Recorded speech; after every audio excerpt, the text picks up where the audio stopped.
eye. We're keeping an eye on what's going on.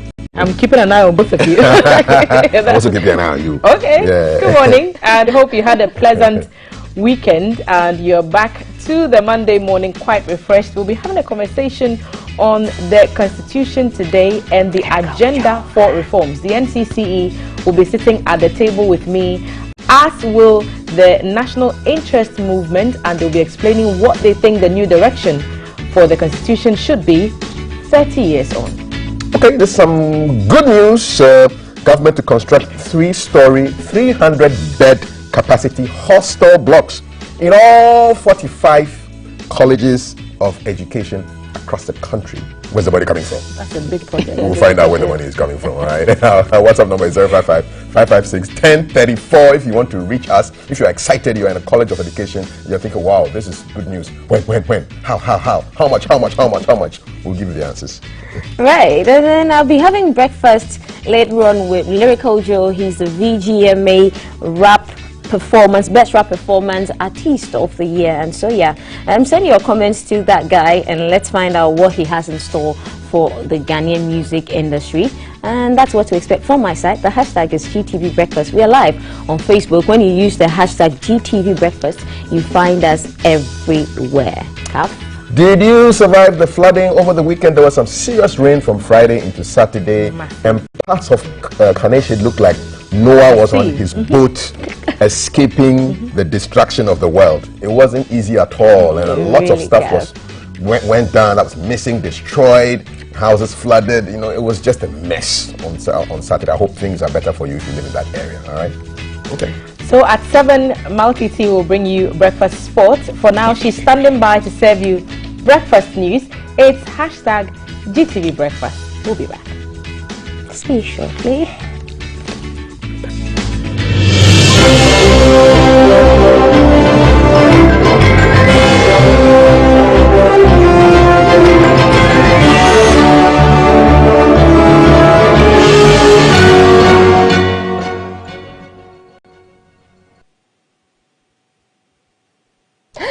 Good morning. Thank you for joining us back from the weekend onto GTV Breakfast News at 6 a.m. I am Malti Sider Sadek. A lot has happened over the weekend, and even today we'll be bringing you stories around the investigation of the Cape Coast student, University of Cape Coast student who was murdered. We'll also look at security matters in the country. On the foreign front, we'll take you to Somalia and the United States of America. Let's start off with some security issues. The Ministry of National Security is urging all religious groups in the country to institute security measures in their places of worship. The ministry, in a statement, explained that this is in view of the growing threat of terrorism in the SAB region and the expansionist drive of terrorist groups towards the coastal West African states, with a renewed modus operandi of targeting public gatherings, including places of worship.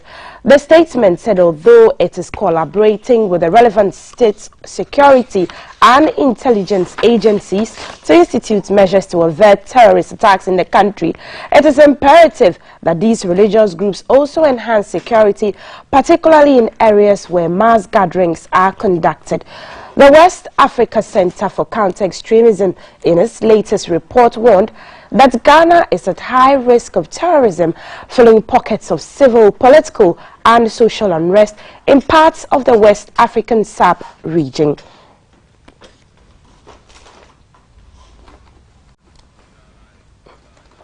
Let's just stay on security and go up north, where police in the northern region have arrested 30 suspected criminals in a raid in some forests in the Tamale metropolis. The operation is in response to increased criminal activities in the metropolis and the region at large. Car snatching robberies have increased in the region in recent times.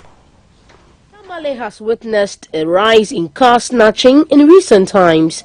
High-value vehicles, especially Toyota Hilux, have been the target and stolen by criminals at gunpoint.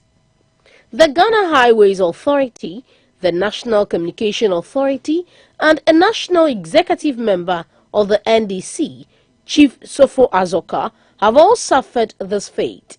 According to the police, The metropolis has also seen a rise in robberies and break-ins, which have caused considerable apprehension among residents. The Northern Regional Crime Officer, Superintendent Bernard Baba Ananga, said some of these criminals are suspected to operate from hideouts in the forests. The aim was to attack hideouts of criminals that we believe are perpetrating this kind of crimes within the metropolis, especially car snatching, residential robberies, highway robberies, and also break-ins that we experience of late. Our efforts aim at ensuring that we arrest the current development to make the community, especially the Tamale metropolis, a safe haven for all and sundry to live and execute their work peacefully. The police is also urging the public to volunteer information to help them track down criminals and stem the tide of criminal activities in the metropolis. Now, investigations are underway into circumstances which led to the death of a level 300 student of the Cape Coast Technical University on Friday night at Ola Estate in Cape Coast. Nanama Clark's body was found in a pool of blood without her private parts. The Central Region Police say they had information around 9 p.m. on Friday that a female adult was found lying dead by the roadside at Ola Estate near the Ola College of Education in Cape Coast. The incident has shocked residents of the area who are calling on the police to ensure the perpetrators are apprehended and dealt with. The body of Nanama Clark has been deposited at the Cape Coast Teaching Hospital mortuary pending further investigation. Other sad events there. To make alternative dispute resolution the most preferred, related and affordable mode of conflict resolution, the Ghana National Association of ADR Practitioners, GNADP, has transitioned from an association to become the first professional body for ADR practice in the country. The move seeks to reduce acrimony among disputing parties who would rather avoid a long court litigation. At the 9th annual conference and unveiling of its new status, President of GNAAP, Mr. Daniel Owusu-Kranting, said conflict resolution mechanism must be premised on reconciliation, peace building and social cohesion. Ghana National Association of ADR Practitioners, NAP, champions the use of alternative dispute resolution in solving court cases to avoid prolonged family disputes as compared to the court litigation system. Speaking at its 9th annual conference and unveiling of the association's new status, President of NAP, Mr. Daniel Owusu-Kranting, stressed the need for government to invest in the promotion of ADR through training to attract well-trained practitioners to handle cases that can be easily resolved using ADR, to reduce backlog cases created by the litigation system and make ADR accessible to the poor and vulnerable. Now that we have become the only professional body in the ADR sector, we have to behave professionally. Members are going to be certified, and then we are going to take issues of ethics very serious and also get our members to understand that now we cannot do things as we were doing previously. A justice of the Court of Appeal and judge in charge of ADR at the Judicial Service, Her Ladyship Irene Charity Labi, encouraged ADR practitioners to uphold the principles of their profession and ensure fair hearing of cases. You are supposed to do justice with compassion, and you are also supposed to carry yourselves about in your communities as instruments of justice. In this profession, you don't talk anyhow, you don't behave anyhow, you don't do certain things. So I charge you accordingly. The president of the Ghana ADR Hub and senior lecturer, Ghana School of Law, Michael Jang Osu, asked ADR practitioners to take a look at specialized areas to broaden their field of work. 12 new members were inducted into the association with a new logo unveiled to signify the NAP's new status. Now, the gap and limitation in the labor law as well as the weakness in the labor regulatory body are the fundamental problem for the majority of working people in urban and rural Ghana. These remarks were from the director of the Institute of African Studies at the University of Ghana, Professor Georgie Chikata, at her inaugural lecture in Accra. She was speaking on the theme, "The Road Has Many Stories, Encounters Between the State and Citizens of Different Ghana." Primary law and regulations that govern employment relationships in Ghana are the Labour Act 2003, Act 651, and the Labour Regulations. The Labour Act provides a contractual implied term duty of mutual trust and confidence on both the employer and the employee. The Labour Act provides that all salaries, wages and allowances are payable in cash in addition to any non-cash remuneration. The law also indicates that no person can engage a child in exploitative labor that deprives the child of their health, education and development. The state's labor regulation remit has excluded agrarian and informal labor relations. The gaps and limitations in the labor law, as well as the weaknesses of the labor regulatory bodies, are a fundamental problem for the majority of working people in both urban and rural Ghana. As we know, less than 20% of Ghana's working population are employees with formal contracts, regular hours of work, and so on and so forth. Domestic workers, kaya, family workers, farm laborers, people in the fishing and mining communities, tenant farmers, and some of the workers lack holding power, and therefore they are unable to participate in the decisions that would benefit them. Professor Georgie Chikata also put focus on the police service for lack of capacity in resolving conflicts in our communities. Those who live in conflict-endemic parts of Ghana and in communities where illegal economic activities occur often contend with several challenges. One is the failure to resolve conflicts timeously and comprehensively. And this is often linked with flawed analysis of the causes of conflict, partisanship and other interests, and the failure to harness community conflict resolution strategies. The Executive Director of the Kandifo Institute in Accra, Mr. Palgrave Boachi Dankwa, said government is working hard to bridge all the inequalities in the country. The goal is that everyone that has an opportunity to come into political leadership would really look at the marginalized people in the community. And I'm very certain that our government continually, President Nana Dankwa Akufo-Addo, in the number of the policies that he's implemented ever since he came into office in 2017, all 16 flagship programs clearly focuses very much on meeting up to the inequality within the country. Now, a conference of bishops, apostles, reverend ministers, and lay preachers of the gospel in the charismatic ministry in Ghana has been held in Accra. The conference reflected on the life, impact, and the continuous legacies of the late Archbishop Benson Idahosa and his contribution to the Christian charismatic movement and the prophetic ministry across the globe, especially in Ghana.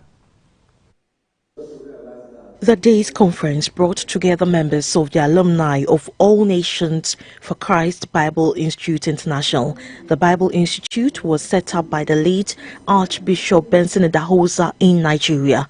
A special delegation led by the son of the late Archbishop, Bishop Dr. Faith Emmanuel Benson Idahosa, visited Archbishop Nicholas Duncan Williams and Charles Hajinasari, respectively. Highlights of the conference include a strong global force of the alumni, ways to make the charismatic movement a force to reckon with, not only in the prophetic ministry but also the social, human and economic development of its people. The conference spoke on the SOBIC conference coming on September this year in Nigeria. The SOBIC conference hoped to bring together ministers of the gospel who were trained and raised by the late Archbishop Benson Idahosa and how to maximize the huge prospect of social media to propagate the gospel to reach especially the youth. Speaking on the impact of the late Archbishop Benson Idahosa, the Vice Chairman of the All Nations for Christ Bible Institute International Alumni Global International, Apostle Dr. Kwesi Robertson said late Benson Idahosa has impacted the growth of charismatic ministries all over the world.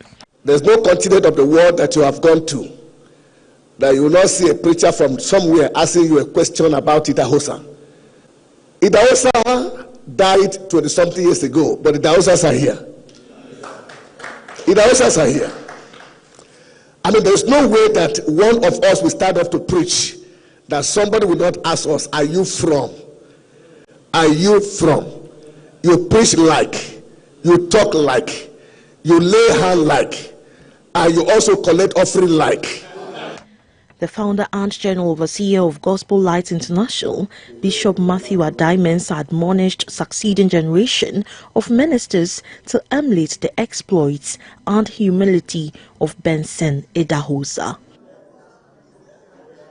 Let's look at our Chopology series. Now we are going up north. Ayoyo soup is a green leafy soup thoroughly enjoyed, especially by tribes in northern region of Ghana. Ayoyo is the local name for juice or jute mallow or Egyptian spinach or bush okra. It is very nutritious, rich in protein, calcium, riboflavin, iron, folate, and dietary fiber.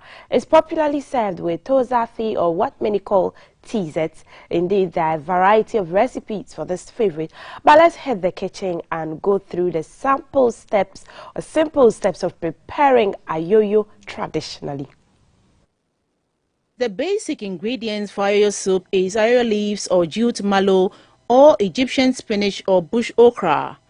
You also need bakposhito or habanero or scotch bonnet pepper, dawandawa, kaoi or bicarbonate of soda, water, and salt to taste. You can add herring and shrimp powder and any seasoning of your choice to make the soup tasty. This is optional though. First, remove the ayoyo leaves from the stalk. Make sure you take out the ones with holes in them. Wash in brine solution. Put water in a pot and put on fire. Add saltpeter when water boils and also add the ayoyo leaves in the boiled water and stir periodically. Pound your fresh pepper and dawadawa and add to the contents on fire. Next, add herring and shrimp powder.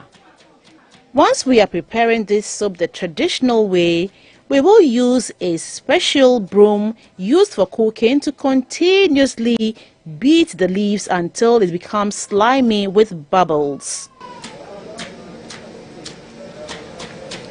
Let it simmer to preferred thickness. Correct seasoning with salt.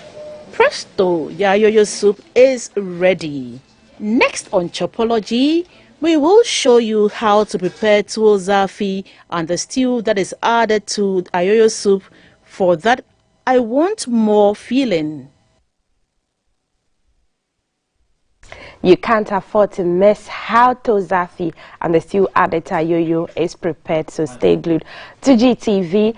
And let's go to the international front, where former Somali president voted out of power in 2017 has been re-elected to the country's top job after defeating the incumbent leader in a protracted contest decided by legislators in the third round of voting late on Sunday. Mr. Hassan Sheikh Mohamud, who served as Somali president between 2012 and 2017, won the contest in the capital Mogadishu amid a security lockdown imposed by authorities to prevent deadly militant attacks. The first round of voting was contested by 36 aspirants, 4 of whom proceeded to the second round, with no candidate winning at least 2/3 of the 328 ballots. Voting then went into a third round where Mohamud won by a simple majority. Members of the upper and lower legislative chambers picked the president in secret balloting inside a tent in an airport hangar within the Halane military camp, which is protected by African Union peacekeepers.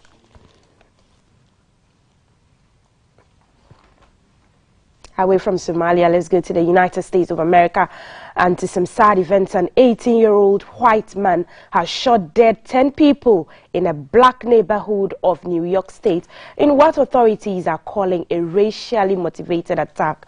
The man, named as Peyton Gendron in court papers, was arrested after a standoff at the scene, a supermarket in the city of Buffalo. Entered the store on Saturday afternoon before opening fire. He is believed to have driven for some 200 miles to reach the predominantly black area of the city. 13 people were shot in total, and the majority of the victims were black. The suspect surrendered his weapon after a tense standoff and was taken into custody. He later appeared in court charged with first-degree murder. The 3 wounded victims, who all worked at the supermarket, have not sustained life-threatening injuries. A retired police officer who was working as a security guard tried to shoot the suspect but was among those killed. Later on Saturday, New York governor said the suspect was a white supremacist who has engaged in an act of terrorism.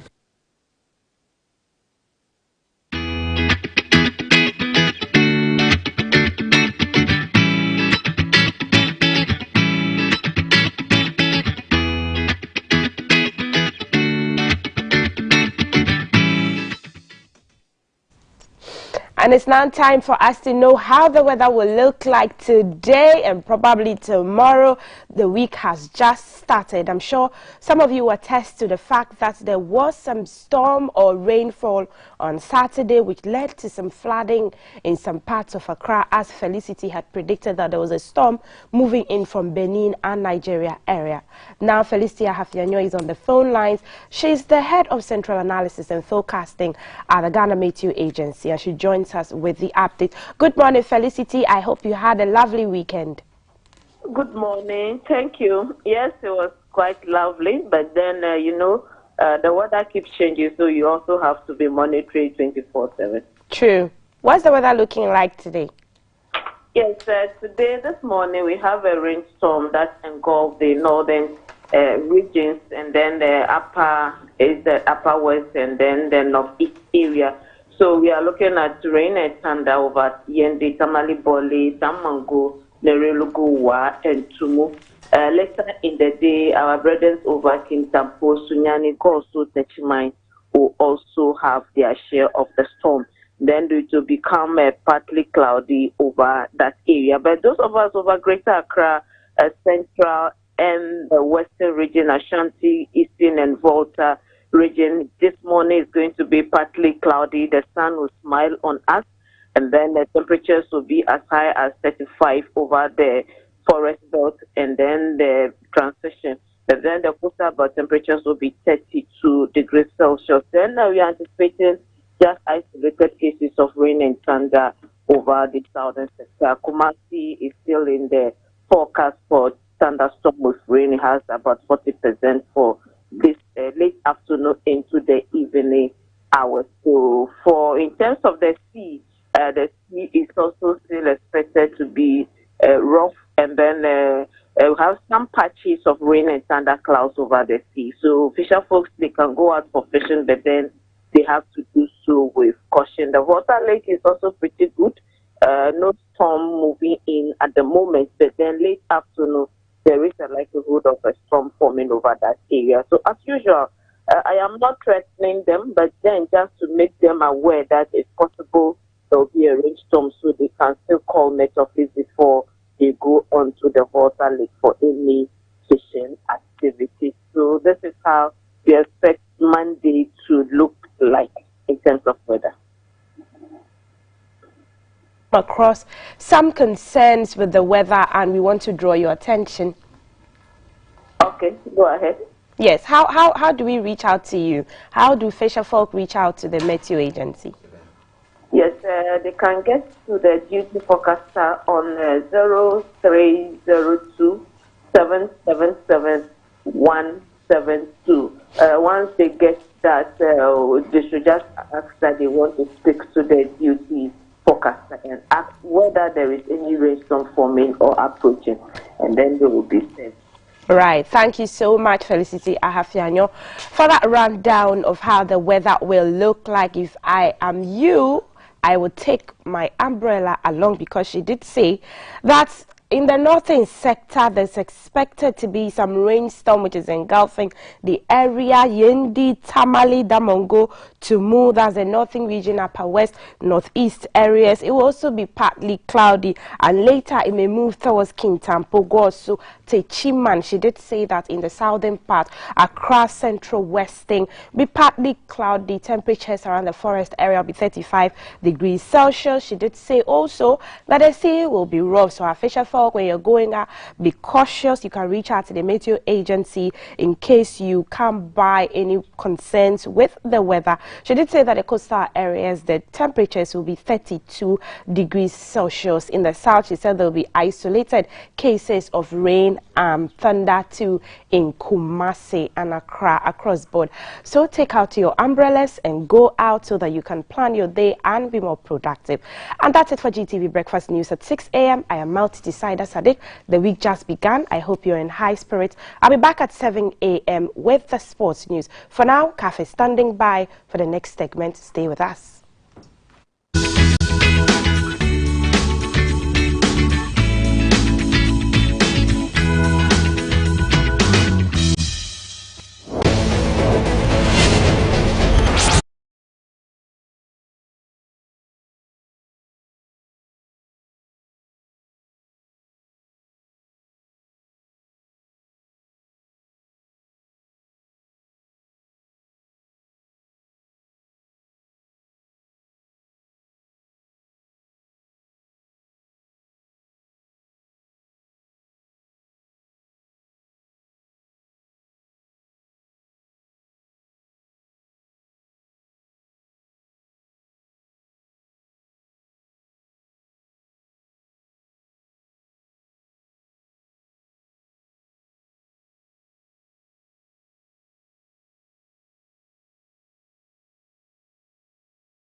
Hello and welcome to the Real Travel Show, where we take you on an exciting journey of fascinating places around the world. Invite your friends. Be my guest on this weekly journey around the world. Discover the food. Oh yes, my friend. The music, arts, culture, and the magical sights and sounds. Welcome to the Real Travel Show with me, yours truly, Ras Mubarak, and you, my friend, are very welcome.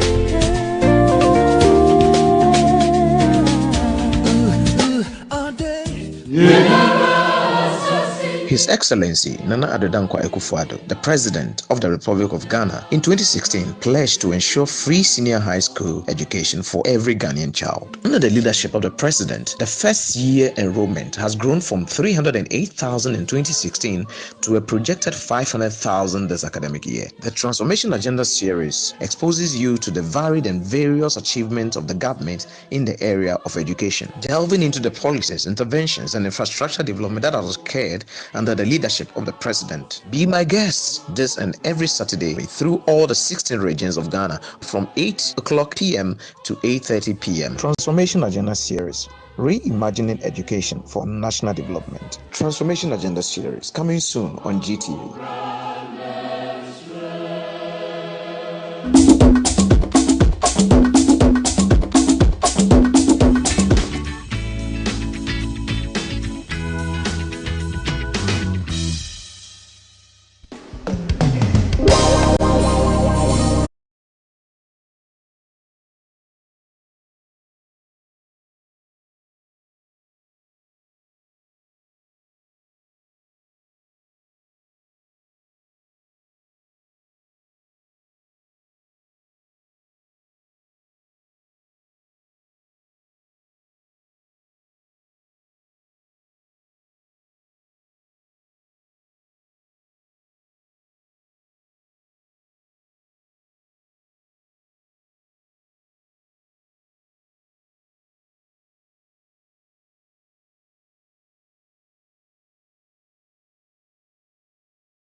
sports news at 7 o'clock, and then headlines at 7:20. What are you having for breakfast this morning? Well, I'm just reading, just before we go into our conversation on Health Check. Students of St. Joseph Senior High Technical School in Ahering, in the Bekwai municipality in the Ashanti region, have issued a 1-week ultimatum to the authorities to change their meals or incur their wrath.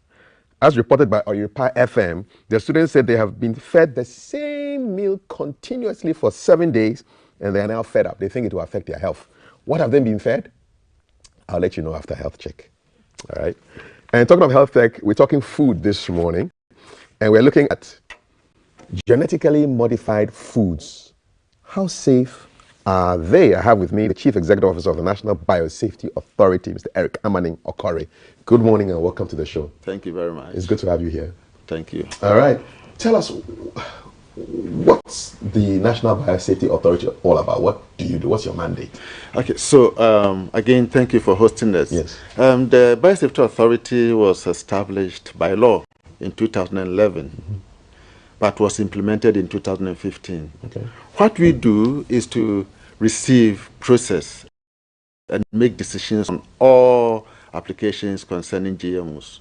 So we have 5 of them. We have application intending to do contained trials, contained use. That is a scientist who wants to work on GMOs in the lab, to develop GMOs. That's a special kind of application we work on. And confined for trials. After developing the GMOs in the lab, they take them to the field in a confined environment, and they try them. So that's a special kind of application we work on. And then release into the environment. After all these trials, the scientists may want to give it to farmers to plant. So that is another kind of application we look at. Then placing on the market. It has become food. It has been tried on, farmers have planted, now it's food for people to eat. So you place it on the market. So we do food safety assessment. That's a special type of application. And then maybe a landlocked country, Niger, Burkina Faso, Mali, may want to transit something, a GMO they have imported from somewhere through our port because they don't have the sea. So they come to us, and then we give them the permit, giving them the conditions, because that kind of GMO is not intended for Ghana. So how does it transit through our borders?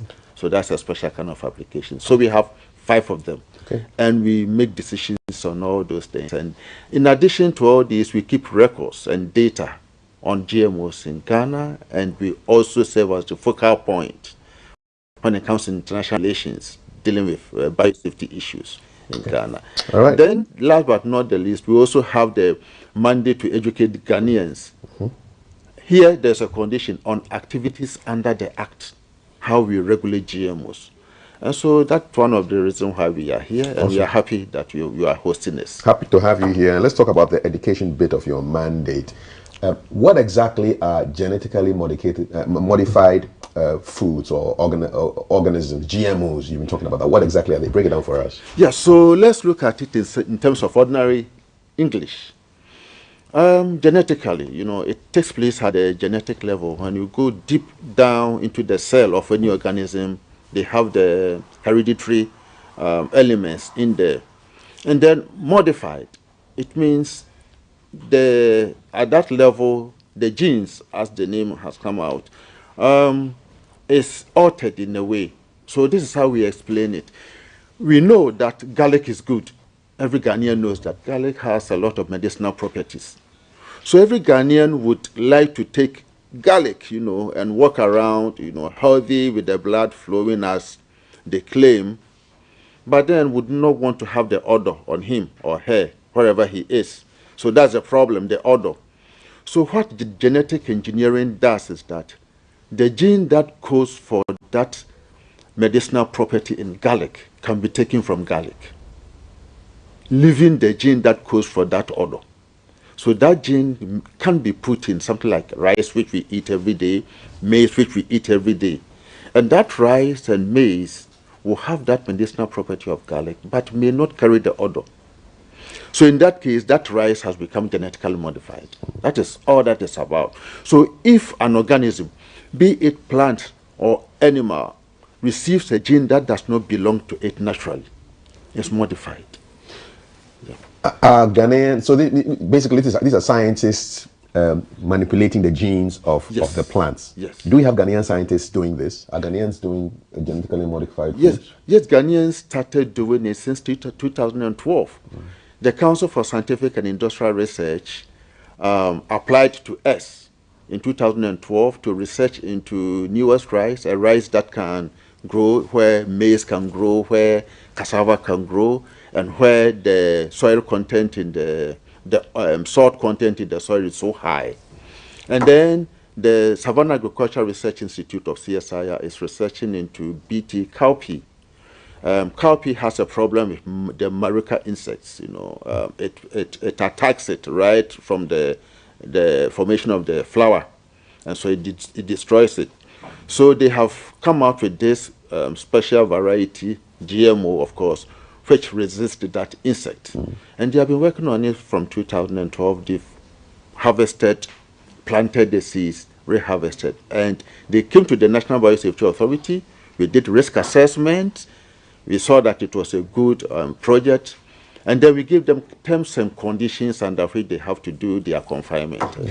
So since 2012, 10 years now, they'll be working on it. So is that all we have that is genetically modified on the market, just the rice and the cowpeas? So at the moment in Ghana, we have GMOs in the hands of scientists. It's not out there on the market. So we're not eating genetically modified bananas and tomatoes and lettuce and things like that?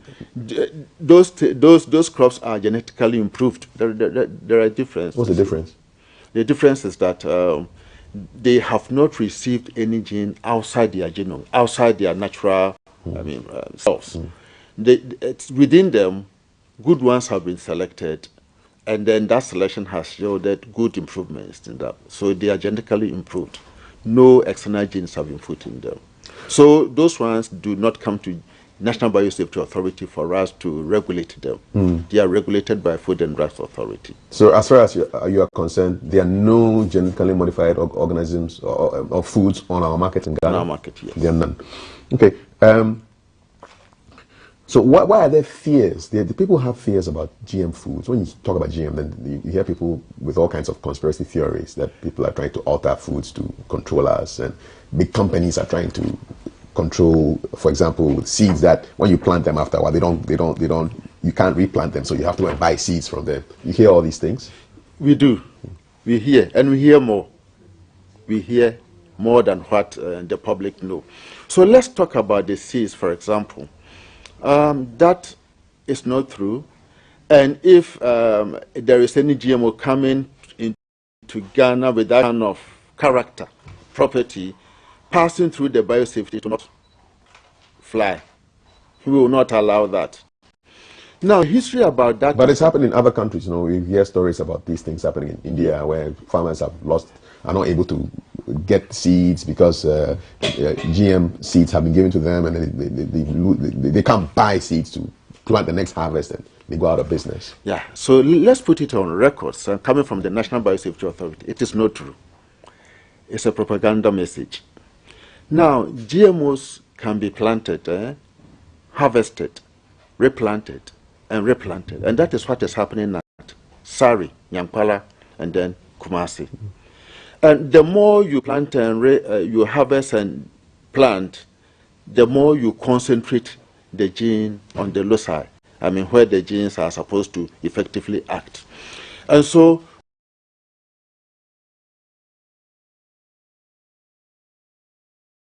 what happened was that this did not want the gene to move freely in the environment. And so what they did was that they made it such that it cannot cross, into conventional counterparts and fertilize them so that it goes out there. So they stop it there. Now, when it got to the biosafety level, it was stopped. No, this cannot happen. And so that technology, which did not allow GMO seeds to be not be able to propagate itself, did not come out onto the market. So the GMOs we have now can be planted, harvested, and planted again. Yeah. Okay. I've seen pictures of say, apples where a non-GM apple, it deteriorates faster than one that has been genetically altered, so that one stays longer on the shelves. I mean, what are the risks of eating things like this? You mean the risk of eating things like things that don't deteriorate naturally as quickly as non-altered GM foods? So you are talking about conventional foods and some of the properties and the things. Okay, so let me look at it in terms of GMOs, and then we come to, so in biosafety, we make sure that the GMO is as safe as the conventional, except the other gene. And it goes through a lot of regulatory processes. One, the Biosafety Authority looks at the safety of the gene to make sure that it is as safe as anything. And then after, the Food and Drugs Authority will look at it in terms of the food nature, because they are responsible for food.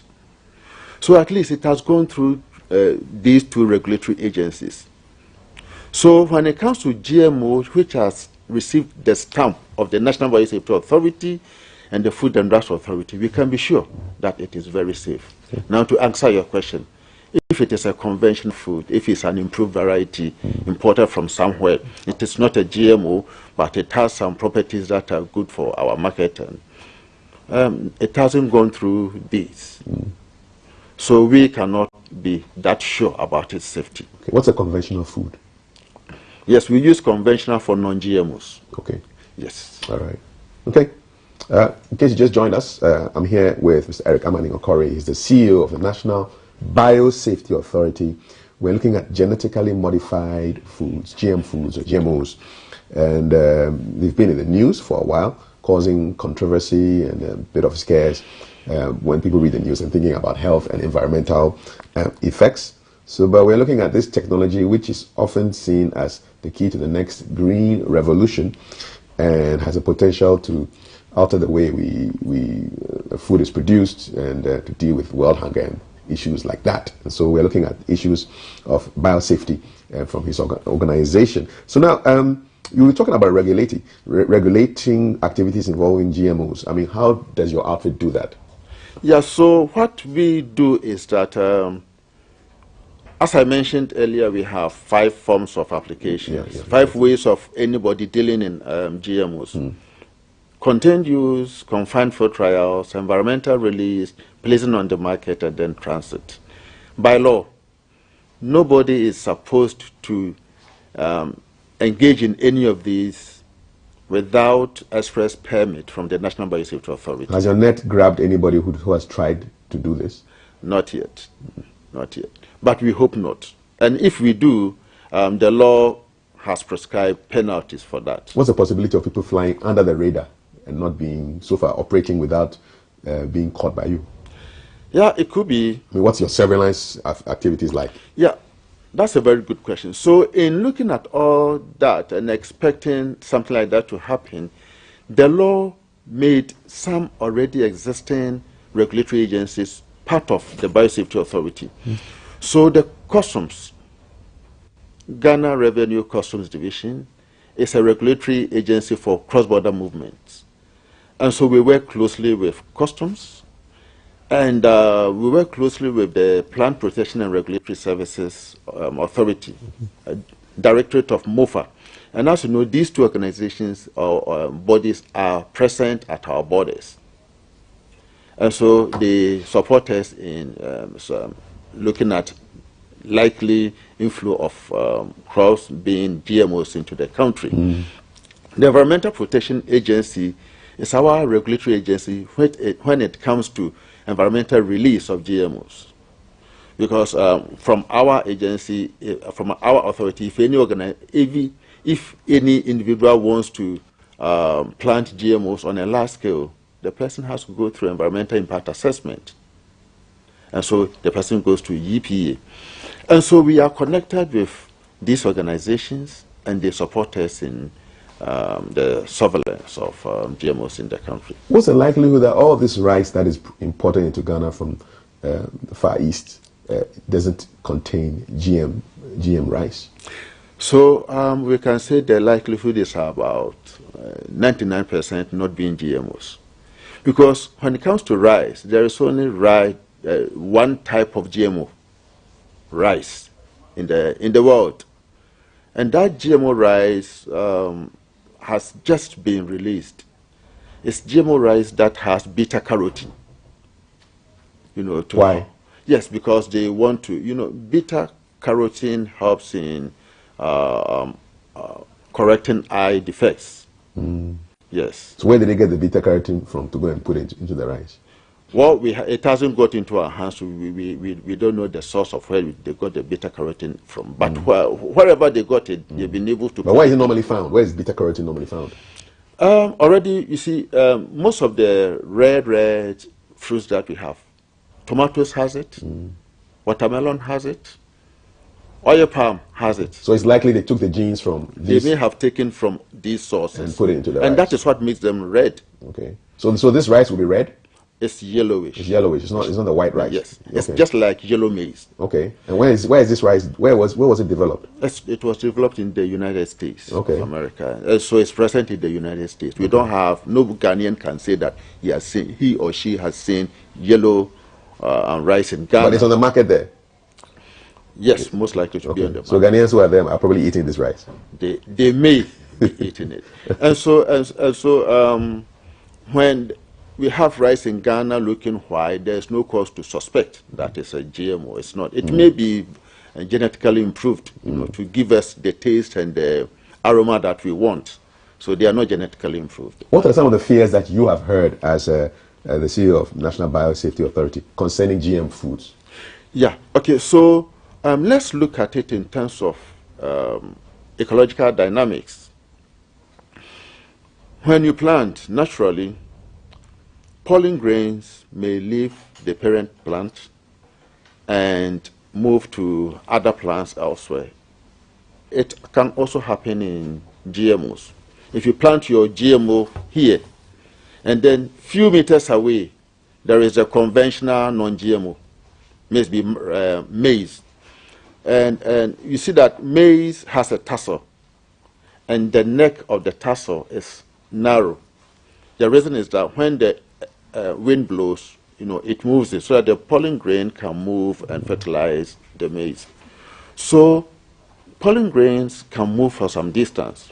In biosafety, what we do is that we give isolation distance. So like a buffer zone? Not buffer zone, isolation distance. The point I'm making here is that there is the likelihood that GMOs can transfer their genes to conventional counterparts, which are not intended to be GMOs. And so there's one of the fears. But that is why biosafety is there. We know the biology of the crops that we have been working with. And so we know the isolation distance that one has to get between a GMO crop farm, for example, and the next GMO maize farm. And so with that distance in place, there's no way the gene can flow to that level. And then wherever there is any GMO crop, we have, as you said, buffer crops around, made up of non-GMOs.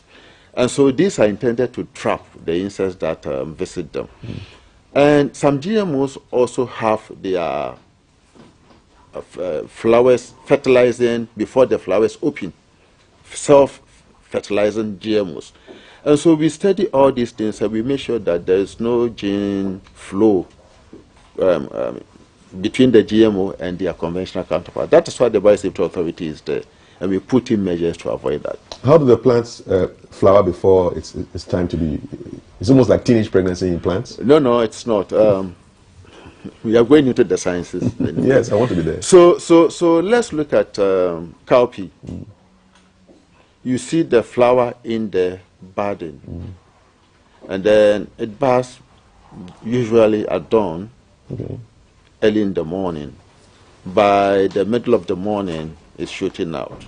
Before it opens, the pollen grain has brushed with the style of the stigma Anybody who has studied flowers may know that we have the stigma, we have the stamens with the pollen grain on it, and before the flower opens, it has touched it. This is like sex for plants. It's kind of by itself, kind of by itself. Okay. And so before the flower opens, it has fertilized itself. Wow. And so no insects, mediating that. Yeah. And so in that case, we know how to handle the biosafety aspects in terms of propagation.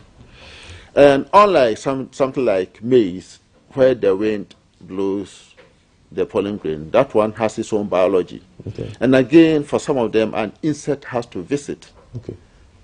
Pick the pollen grain, go and feed on the other flower, and then in doing so, transfer the pollen grain. For some of them, some hairy or fairy animal, mama, has to go there, pick the seeds, walk far away, and deposit it there. Yeah, so we know the biology, how the dynamic works. And then we put in biosafety measures. Are scientists playing God with all this GM technology?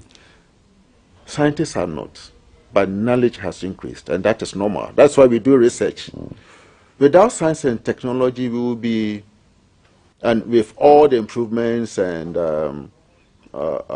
issues going on, we will be living in the era of our grandfathers. That's what we expect. You see, what is going on is that scientists are mimicking what is going on in nature when it comes to GMO issues. So already in the soil, we have a bacteria, Agrobacterium tumefaciens, which does gene transfer. What's it called again? Agrobacterium, for short. Okay, I want the long. Tumefaciens, Agrobacterium tumefaciens. It does gene transfer naturally in the soil. So it can pick a gene from this plant as it goes about its duty, finding food, and it can transfer it to a different plant. Okay. So scientists, in transferring genes from one plant to the other, use this bacteria. Okay. You can easily isolate it from the soil. And then you introduce it to the genes that you want to transfer. It will pick it up. Then you introduce it to the cells where you want it to transfer. It will transfer. You're mimicking the process. Mimicking the process. So scientists are just looking at what God has already done. When the aero engineers wanted to come out with aeroplane, they looked at the bed, because that's the only way one can stay in the air. So in studying, you look at what you have, and then you try and you mimic it. Yeah, I like that word, Agrobacterium tumefaciens. It sounds like tree. Okay, so talk to us about this application to approve the first GMOs in Ghana from Savannah Agricultural Research Institute of CSIR. What's that all about? Yeah, so as I said already, in 2012, the Savannah Agricultural Research Institute of the Council for Scientific and Industrial Research applied to the then National Biosafety Committee to start research on the BT cowpea. So they have been researching on it. And how they did it and what results they have got is not, the concern of the Biosafety Authority, because that's not what we do. Our businesses, did they flout any of the conditions that we gave them? They didn't. They didn't? They stayed within the conditions, did the work professionally. Okay. And to the extent that we didn't have any cause to stop it. For 10 years, they have been researching on it, and they are confident that this crop is suitable for the Ghanaian environment, and so they want to come out with it and give it to our farmers. And so that brings in a special type of application, that is environmental release. So we are supposed to do risk assessment, looking at it as an environmental release crop. And so we are going to start the risk assessment, and we are going to look at it. And if we find no problem with it, and then after going through socio-economic considerations of it, we find it suitable, a decision will be made. Okay, so it's not on the market yet? Not on the market yet. What's the timeline? This year? So long as it remains with us and we finish with the satisfactory risk assessment. Okay. Yes. All right. A couple of messages here from Mr. Okori, CEO of the National Biosafety Authority. Jesse Josie wants to know, good morning, do these GM foods cause cancers? They don't.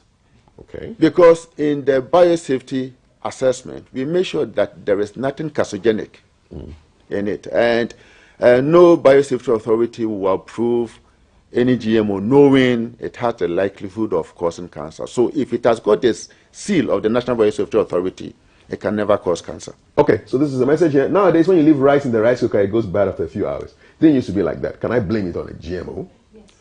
No, that cannot be blamed on GMOs. All right, so I just got all your messages there for Mr. Eric Amaning Okori, the CEO of National Biosafety Authority. Do you reckon that GM foods, and this is just for briefly, do you think it will be the answer to hunger problems in the world? It's not a panacea. See, GMOs are permitted just for it to add to the choice. You know, one has to decide whether to go in and eat it. One has to decide to use it in whatever way. So it adds to the choice. And I would say it will contribute to the food security we have in the country. Okay. What are your final words for anybody who's watching right now thinking about GM foods? And yeah, so this is what the National Biosafety Authority says. GMOs do not come out onto the shelves without approval from the National Biosafety Authority. And we do risk assessment. The risk assessment is done by a technical advisory committee made up of scientists who know their job. And they have their independent opinion. And so before it comes out, then it means that its safety is assured. Okay. So if the GMO has the seal of the National Biosafety Authority in the first place, and has the seal of the Food and Drugs Authority, it is safe. So will it be only on processed foods where we'll see this particular seal? How about crops? How will we know? I mean, no. So it is not on processed foods, crops as well. And so when it comes to crops, we are looking at labeling. Okay. And we have guidelines on labeling. Right. And so the labeling will be done to identify which one is GMO, which one is not GMO. Okay. So one can make the choice. All right. Okay. Thank you so much, Mr. Eric Amaning Okori, the CEO of National Biosafety Authority, looking at genetically modified foods and organisms, GMOs. So you can catch a repeat of this interview at 11:30 today on GTV, on DSTV channel 278. Shout outs to all our viewers from across West Africa, Liberia, Gambia, you name the countries. We're getting all the feedback and we are happy to have you here. Now, just before the sports news at 7, I told you earlier about students from St. Joseph Senior High Technical School in the Bekwai municipality of the Ashanti region who have issued a 1-week ultimatum to the authorities to change their meals or incur their wrath. So, as reported by Europa FM, the students said they have been fed the same meal continuously for 7 days and they think it may actually affect their health. So they complained that they were being fed gari and beans. Very explosive diet. 7 days non-stop. And they just are not happy with this. I mean, what's going on? It takes me back to secondary school. I never had to endure this kind of torture of eating beans. I mean, beans was my favorite food. Thursdays, that was the day you see everybody in the dining hall. But 7 days a week? I wonder what the health effects are for that. So I solidarize with these students, and I hope the diet is changed. You cannot be eating Ghanaian beans every day for 7 days. That's not breakfast. It's like a bomb. You know, it's a chemical experiment. You don't want that happening. She's got sweet news for you if you are a Liverpool fan. She's appropriately dressed. I don't think she's eaten Ghanaian beans 2 days straight before. She knows how to vary her diet. Her name is Maltiti Saida Sadiq, and she's coming on. Chelsea fans, look away. Sports news at 7. Breakfast headlines at 7:20. You stay with us.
It won't take rocket science for you to understand why I put this costume together this morning. Of course, we are still celebrating. Thank you for joining us on this side. It's GTV Breakfast Sports. I am Maltiti Saida Sadiq. We're live on DSTV channel 278. You're streaming on Facebook as well at the Ghana Broadcasting Corporation. A lot happened over the weekend. The stories that are topical in the sporting world. The Black Settlers lost start to Burkina Faso in the WAFU Zone B. Also, we'll look at the Ramadan Cup and we'll look at the FA Cup winners and how we cruise to victory. We'll also look at some EPL and some tennis news. Let's start off with WAFU Zone B tournament, where Ghana eliminated from the WAFU Under-20 Zone B tournament. Ghana have been eliminated from the tournament after losing to Burkina Faso in their final group game on Saturday. The Black Settlers were hoping to win the tournament for the second time in a row, but were defeated 2-1 in their second game after they lost their group opener to Nigeria. The defeat means Ghana will miss out on qualification for the Africa Cup of Nations, which they won last year, including the Under-20 World Cup. He gets it real quick and throws it to Mohamed Yahaya, who holds it up. Somehow, some way, ball falls for Alex Safo, and he puts the ball into the back of the net, almost from the penalty spot, and he wasn't missing from that point. Goalkeeper got a hand on the ball. Philip Murray got a hand on the ball. Next, you have the Black Satellites with a long ball forward and a nice 1-2 between the two players. A ball comes into the area. Just nobody, the goalkeeper right there to keep the score still tied up. His way into the box, takes a shot, but goalkeeper makes a good save, and the score still at 1-1. And you see him making his way into the area, takes the strike with his left. Let's look at the MTN FA Cup. And the MTN FA Cup holders, Hearts of Oak, in a final showdown with Bechem United. Hearts of Oak are set to play in a second consecutive final of the MTN FA Cup as they beat Dreams FC 3-2 to book a date with Dreams FC. Took an early lead in the 4th minute, but Hearts of Oak leveled up into the break. The second half saw Hearts of Oak extend their lead to 3 before the Daewoo side got a late consolation by regulation time. Here are the highlights of that game. We're looking for Butcher. Butcher sends a teasing cross onto the roof of the goalpost. There's a goal kick. Yeah, then there's a problem. Dreams FC Simba, and that's the opening goal. Sylvester Simba puts Dreams FC ahead. Yeah, Dreams FC, when you look at how high their line has been, the number of bodies they've gone forward. Agent game and player from the back, it's Ansabochi gives away the ball to Simba. Glasson Awaku. He's got York in the middle. Barnier is calling for it. Yes, he finds him. Good save from Kumsing. And that's the equalizer. Benjamin York brings the Phobians on level pegging. Glasson Awaku knows that there are not many options in the box, so squeezes the ball into the channel for Barnier, who on the sharp turn troubles the goalkeeper. All waiting for Simba's cross, and Simba delivers. And he comes out. Doesn't get so much on it, but eventually it's out of the Hearts of Oak 18-yard box. Rustum Senok by whistles for, and it's hard to says it's Hearts of Oak on the move now. Here's Siraj onto the pass from Ibrahim now. Siraj trying to look for Efri Abania. What a goal! Daniel Efri Abania makes it 2-1 for the Phobians. An amazing finish from Barnier. Salusu again, the take of affairs. Barnier should be making an angle to narrow it down, but he stays very much on his. That's a late challenge on Mohamed Al Hassan from Ibrahim Isa. Is a straight red card. Wow. Yeah, it's a late launch, but is it dangerous tackle and landers on his ankle, doesn't it? More confidence in stepping out and helping them in defending. Kosa with a through ball, and they get a 3rd goal. It is Siraj presented with a gift, and is welcome with Hearts of Oak's 3rd goal. Because if you're not there, the goal doesn't happen. Siraj luckily gets the 3rd goal for Hearts of Oak and maybe put the game beyond Dreams FC now in Hearts. Muntari's ball blocked down. Dreams take over. Ali will save. Here is Simba Sylvester. He puts it onto the path of Kakari. It's Kakari, and Kakari is over the bar. That was so close. The Phobians are through. It was a good weekend for the Phobians as well. Now the Brekum Golden Steel Park between United beat Adriana Stars to book the crucial spot with Hearts of Oak. The home ground, no fire. And the second semi-final, before that is, Aqua lays on the pass, it goes through the middle, looking for that shot from a distance. Just couldn't get the full blast of the ball, Paul Quay. And here comes Augustine to the near side now. Avonyo does the lovely turn and flick. And that is the first goal for the Hunters. He can't move because he can't see that ball. Good pass from Augustine Okra just to link up with Agbenyo. But look at Agbenyo. The moment he cuts it onto his right, he's looking to strike the ball and hits it so well. Yahya Mohammed at the receiving end now. Brighter J finds Jenfi. Oh! The weather makes it up for Association Football. It's a free kick advantage. It will be. Oh, that's the second goal. Oh, my word. Augustine Okra. And his shot was helped on. But just look at the power behind the strike. Amazing hit over the wall. Straight into the crossbar. But it hit the goalkeeper in return. And it's an amazing goal. Super goal. It's a solid pass through there. Oh, that nearly resulted in an own goal. Clearance. Free kick advantage to Yahya Mohammed. And Maxwell Hansen. Joseph Ado seems satisfied with the ball. Okra bounced off Avonyo and his goal number 3. No, says the referee. Clinton Dodu sends in a decent cross, but not strong enough. It's headed out. Opportunity for HM and a shot on target. They thread the ball in again into the danger area. They say Drisu to the rescue again. Bright went up. Failed to attempt at the clearance. Jenfi appeals for the penalty. Referee says no. Look at Jenfi, very, very much angry. Jenfi needs to calm down. I'm sure he was in a very good position, in a very good position. Abdulman behind the ball. Away from the MTN FA Cup, let's look at the Ramadan Cup and Kasoa.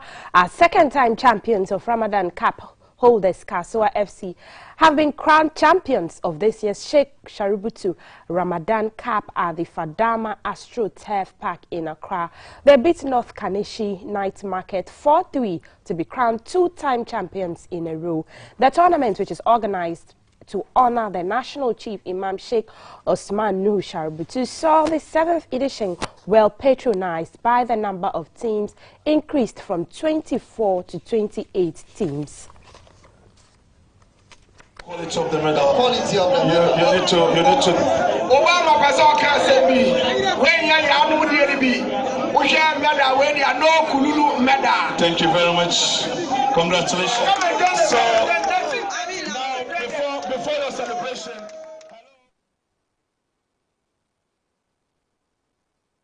Let's look at the EPL highlights now. Manchester City came back from 2 goals down for the first time under Pep Guardiola to earn a point at West Ham. That means victory over Aston Villa on the final day will see them crowned champions. City's grip on the Premier League title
Hi. So welcome to this side. And before we keep an eye, 16th May happens to be Wear Purple for Peace Day. So hey, if you haven't left home, you might want to add a touch of purple to your attire, and that's you're showing peace, and that's in solidarity for peace. And then today happens to be International Pickle Day. Do you know what pickle is? Do you like it? Sometimes I like to pick pickles. So if you know what pickle is, send it to our WhatsApp number 055-556-1034, or let us know if you know what a pickle is and how do we call a pickle in your local dialect. Let us know. The hashtag to follow is GTV Breakfast. So we started something last week Friday where we decided that we're not just going to showcase the bad roads and that we have good roads in Ghana. Our guy Alan is on the beat again, and this time he's doing the resurfaced roads on the Cantonment stretch. And so Alan is on my screen now. Alan, good morning. What can you report?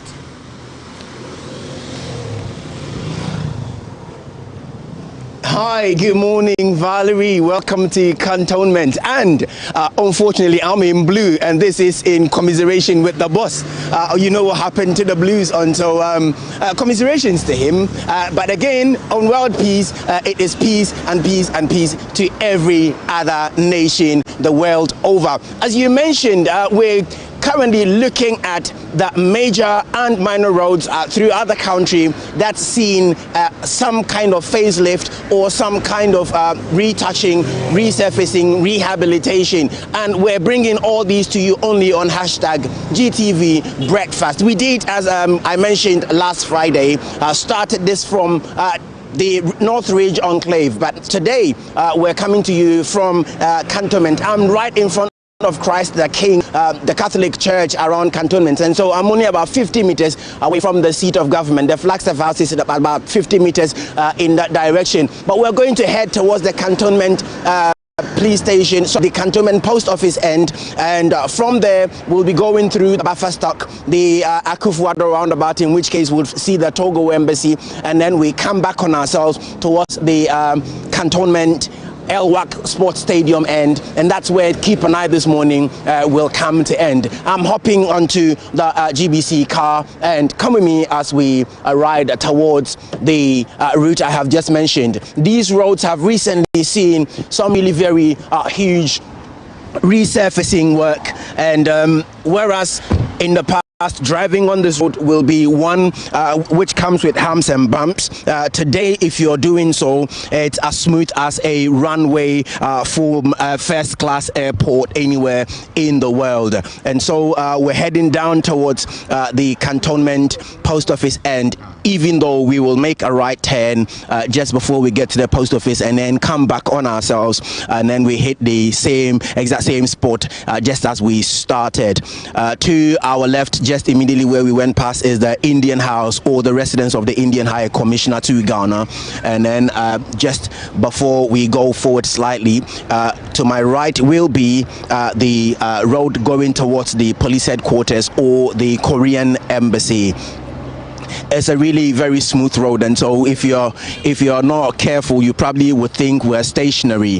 This is testament to the newly resurfaced road and how good it would feel to drive on them if you're driving with us this morning. If you're watching us live on GTV, this is Keep an Eye coming to you live. We're looking at newly resurfaced roads in and around the capital. We started last Friday from the North Ridge Enclave, and today we're coming to you through Cantonment in Accra. And so very shortly you will see the National Development Planning Commission, which will be to my left as I drive towards the Cantonment police station. It is also the Liberian ambassador's residence, and so they are neighbors. They share wall, the National Development Planning Commission and the Liberian High Commissioner, Liberian ambassador's residence. It's a good morning, bright sunny morning.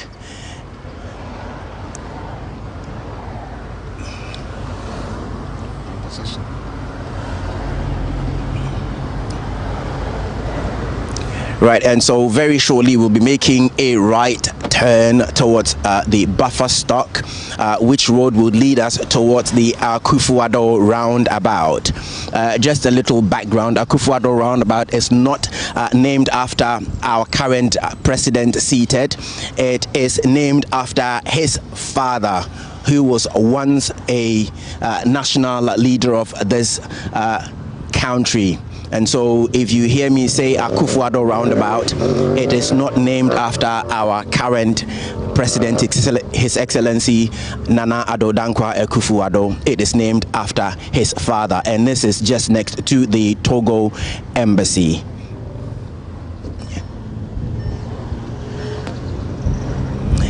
To my left and right as we drive along will be the DVLA training school, as well as the Parks and Gardens. Department of the Parks and Gardens will be to my left. Right after that will be the examinations hall, the Sechi Asari Minako Hall of the West African Examination Council.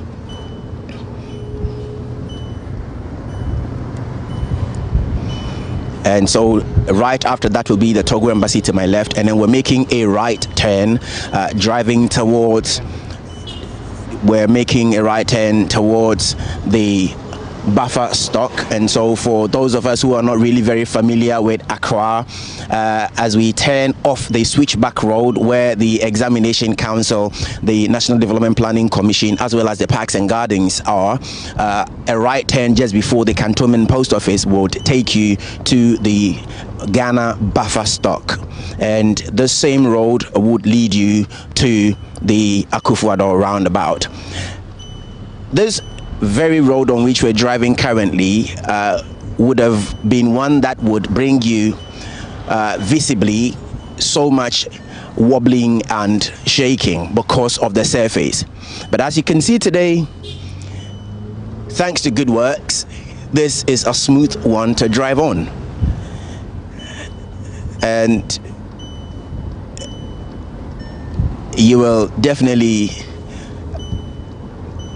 see that this road with the resurfacing also has encouraged a lot of traffic off the main road and is being used as an alternative. Whereas drivers will avoid it because of the surface, today it has provided a certain alternative, and so there isn't that much traffic on the main road. It's found an alternative, or drivers have found an alternative through here. That's the National Food Buffer Stop we just went past to our right. And so we're very shortly going to be approaching the Akufo-Addo roundabout. You will also have the US Aid or USAID assets, and then the New Horizon Special School, and up come the Akufo-Addo roundabout. And we're going to go round the Akufo-Addo roundabout, and from there we will be heading back on ourselves. Indeed, it is well worth mentioning that this particular neighborhood has really, due to the road resurfacing works, also attracted a lot of commuter activities through here. The Togo embassy is the one just right in front of us, and because of it being a diplomatic mission, we're unable to bring you so much camera work on it. We may have to turn away right immediately after that to avoid any unwanted attention from the people around there. So we're making a left turn, and we'll be heading towards the Cantonment Police Station. If you have just joined us, this has been Keep an Eye, coming to you live on #GTV Breakfast, where we are giving you, we're taking you on a tour of resurfaced road networks in Accra. Thank you very much for joining us. Take it over, Valerie. Yes, indeed, Alan. Thank you for that report. And that was Alan's Keep an Eye from the Cantonment area. That was a beautiful tour for Monday morning. Remember to wear a touch of purple to show that you're a peaceful person, okay? Today is 16th May. Wear a touch of purple when you're going to work anywhere to show that you're a peaceful person. Let's promote peace. The hashtag to follow is GTV Breakfast. We'll take a break. We'll be right back.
willing and able to discuss the stories of the day. Before I bring them in, though, did you check out that eclipse of the moon that took place early this morning around 5:20? You missed it. You were still shifting gears while sleeping, and no. If you missed it, well, I want to show you what the eclipse looked like. So this is it. Eclipse of the moon early this morning today. Yep, you see the moon. Small one, partial eclipse. It wasn't total. Beautiful sights. Yeah, this is what was happening while some of you were still sleeping. But hey, we bring it to you for you to have a look at. Beautiful, wonderful signs and wonders. God is indeed great. Yeah, enjoy that. Enjoy that. Next time, sleep earlier so you can wake up earlier. You can watch the sights that God has given us so freely. When was the last time you actually looked up into the sky, in the night? You're all concentrating on what's happening around you. But sometimes you look up and you see nice things, stars, the moon, the beauty of creation. Back on Earth, I have in the studio Bernard Odru Techi. He's a regional coordinator for the Commonwealth Alliance for Young Entrepreneurs, West Africa, and Dr. Kweku Ananijinde. He's a corporate governance expert and lecturer, a law lecturer, molding the next legal brains of the coming years. Gentlemen, you're welcome. Thank you. Thank you, Carl. How was your weekend, sir? Well, Bamboy? No, I was here. Jimpa, thank you for the opportunity. Anyway, let me just say good morning to all the listeners, especially my friend Kwame Ajapo in the USA. Okay. He's always glued to the television. Yes. He's a childhood friend. SK Japan. SK Japan. So, my greetings and regards to him. Actually, this weekend we had our entrance examination, GIMPA. Okay. So I had to go there to do part of the invigilation to see to it that things are properly done. But for bachelor's in medicine, PhD? No, for those coming to do the LLB. Okay, all right. No, so I'm at the law faculty. Okay, all right. So I had to go there by 8 o'clock, but there was flood, so I could not go. So I had to go through Awoshi, made the detour of almost 5 kilometers. How bad was the flooding? Oh, terrible. What areas are you talking about? Which areas? Antioku area. Antioku area. Yeah, Antioku area, around Santa Maria. Who is she? Antioku, that's an area. That's the name of the area. Sure. Antioku area. So it's terrible. Yeah. It's terrible. And I've been speaking about the roads there for some time now. At least we are not looking for resurfacing of the asphalt. We just want gravel to fill the potholes so that we can drive to work. So when I started looking at that, I said, hey, really? Is that Ghana? You see, this demonstrates the inequality in terms of the distribution of state resources. Somebody already has an asphalt road. You are now resurfacing it. But my road is total. I just want the pothole to be filled so that I can go to work. You see, this is why Karl Marx said, the state, and then the elite, they've conspired to suppress and subjugate we, the ordinary people. Because look at those roads. They are doing resurfacing and whatever. So what prevents me from also engaging in other acts that will enable me get money to go and buy a property in that area? That's the beginning of corruption. So if state resources are equally distributed, I think it can reduce some of these things. So when I was looking at the report by Darrell, I was saying, oh, really? This is Ghana. Why don't I also move to those areas? I think society is very unfair, especially with those living in the deprived areas. Society has been very unfair. And I can assure the Minister for Roads that from next week I'll be visiting his office every day. And if they don't allow me to see him, I'll go on hunger strike. Because our roads are too bad. Very terrible. Go and look at my car. Look at every 2 months, I have to change my shop absorbers. And your car is a strong car, so if you are changing the car, I can imagine the cars that are not as strong as yours. Oh, my brother. Society is so unfair as far as road distribution is concerned. But look at our neighboring constituencies around Red Cross. All their roads have been done for them. They look as beautiful as the ones we saw. Just as beautiful as these ones. But I don't know what we've done, whether it is a crime to have voted for MPP since 2001. Perhaps they are taking that for granted. They are taking that for granted. We are getting fed up with this thing. I understand the minister was there last 2 weeks, took a walk around. Please, we don't want these empty promises and then these public relation gimmicks. We have to get to work. We have to get to work in this country. Because, Kofi, my anger stems from the fact that the work I do, after teaching at Gimpa, I pay my taxes. My consultancy, I pay taxes. Even if I do part-time job at Kofi Annan or UPSA, I pay 10% tax. And the property I rent out, I pay 15% withholding tax. One person. But my roads are not good. I cannot drive on any good road. Anytime there's a flood, I'm stuck. What is my offense? Is it wrong that I decided to come to Ghana and help? Now my friends outside are blamed. Now you say, who call Ghana, who Ghana? Have you seen? Have you regretted? No, I'm not regretting, but sometimes even my wife blames me. And you know. You say your wives? My wife. Okay. Right. I have one wife. Okay. Ellen, no. Don't give me trouble here. I just wanted to be sure. My friends and my wife. Okay. She blames it. Who call Ghana, who Ghana? Don't go. So even if there's a problem, I cannot complain. Because you see, when women, they have your weak points, sometimes they will use it against you. You don't want your boss to be squeezed. I mean, so please, Minister for Roads. Look sharp. So when are you Minister for Roads from next week, because this week I'm very engaged. Okay. You've actually scheduled time for him. No. I'm going there. I'm just going to see him. If they don't allow me, you go again. I'll go again. And if they don't allow me, I'll make a big theater there. No. I'm making uncomfortable. No, I can feel your passion. You see, today I'm putting on my journalistic hat. You know, the essence of journalism is to make people uncomfortable and provoke discussion. This is exactly what I'll be doing. No, I love it. I have to come and sit under your feet for a while to absorb more of these ethics. You know, journalism is quite an exciting profession, but these days you guys have cheapened it. You guys have cheapened it. Look at how people practice journalism. You see, as a journalist, you have to be seen to be fair and firm and unbiased, so that people will look at you as a yardstick, as a point of reference. But look at journalism in Ghana today. It's either MPP or NDC. So what is the point of reference? You are supposed to hold us in check.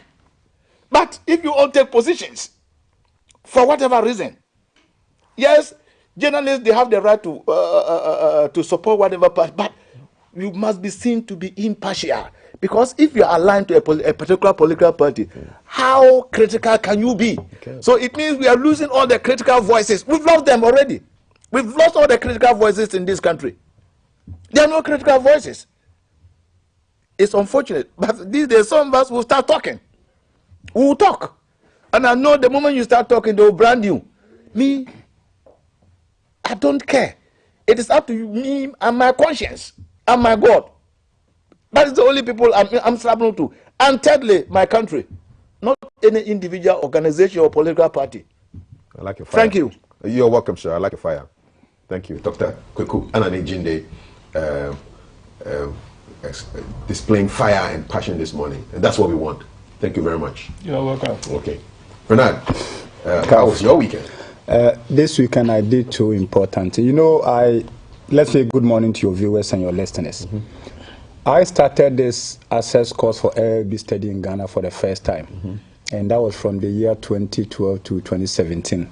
So along the line, I quit that business. But people still know that it is something I do. So I think this weekend Gimpa was having their LLB and yes.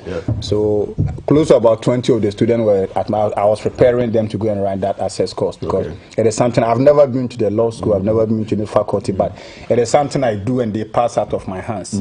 So I'm sure all those 20 students who came through me will get access to the Gimpa Law faculty by merit. They have to pass the exam. On merit, yes. You know my man here is... No, my man is here. No. You see the smile on his face?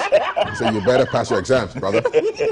No protocol here. You don't believe in protocol in that level? Gimpa, we have no protocol. No protocol? No, because per our statute, we are independent and autonomous. And so we don't take money from government. Wonderful. So we don't take any instruction from whatever. There's a worrisome development in this country, which is Dunso is coming back.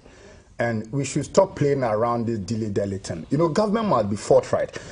August 2017, I got a chance to meet former Prime Minister of Namibia, Pohamba. I had gone there for a business visit. And I got his son is my good friend. TP is my good friend. So I was on their national television like Good Morning Namibia.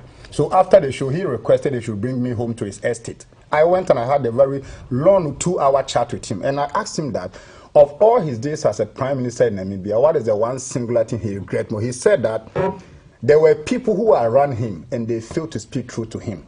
And when he said back to us as a former prime minister of him, he regret those actions. The reason some of us are motivated every blessed morning to be here is to speak truth to power. We are never here to pamper people, because you see, anybody who is in helm of affair today is on there on my tax. Anybody, whether president, a minister, DCE, whoever, is there because of us. But the regrettable thing in this country is that when you are seen to be too vociferous, bringing the issues out, you are seen to be controversial. But you see, these are the very same people, when they get a chance to be in opposition or out of government, then they begin to say, we wish we had done this. So this platform we have, there is not a platform to pamper people. It is a platform with no humility and civility to speak truth to power. If you go to Ablekuma, where I am, it looks like if you are not part of it in terms of a road network. Did the rain affect you guys? Yes. And you see, it's like our places are do not do so. Every now and then the light goes off, it comes back. And I don't know. They should give us a timetable. Give us a timetable so that I will know that from this time to this time there will be no light. The government should be very honest and open. What do you lose by being honest to the people? If Dunso is back, hold a public conference. Tell Ghanaians that Dunso is back. Who is going to kill you? Ghanaians will trust you more by saying that than be playing around. And you see, they're insulting the intelligence of everybody. When I live in Ablekuma, I know there is Dunso. But the minister do meet the president, there's no Dunso. Whom is he deceiving? It's not right. And you see, people are planning their schedules with that, with consistency of light. So the very moment the light goes off, it comes back, it's very, very uncomfortable. So if the Minister of Energy is watching me today, he has to be forthright with Ghanaians. This kind of lies and propaganda must stop. You don't lose anything by being honest as a government. Because if I know from Monday to Friday, Monday, let's say from 10 to 2 p.m. there's lights out, I'll plan my life around that line. But whilst I do not know, nothing happens, you go off, it comes back. Some of us can't sleep in the heat. Me, I can't sleep in heat. It doesn't help me to think. I always want to be under the air conditioner and think properly. You want to be thinking when you're asleep? Yes. But we are pleading with them. Cap, let me use this medium to plead with the presidency. If Dunso is back, give us a trusted timetable. Should we not be talking about ECG instead of the presidency? Should we not be asking the question? The issue is about liquidity. I have done an assessment of why the issue is like that. ECG is saying that a lot of the state-owned enterprise are owing them over millions of Ghana cedis. And because they are suffering from cash to liquidity challenge. So if government pays them, they let you flow. That is the whole issue. Look, you can call the ECG, MD, PRO, it will amount to nothing. What they are saying is that Ghana Airport Company, all the aviation industry, Snake, Cocoa Board, they are owing them hugely. And when they clear those debts, then liquidity will flow. There is no money for them. ECG, MD can come and sit here, nothing will change. PRO can come, nothing will change. If government pays them what due them, the light will flow. Can't they just print money? It's a different discussion altogether. Why can't they just print the money? Monetary policy and all those things, it has its own ramifications. It can lead to inflation. And you see, we are suffering currently from cost-push inflation in the country.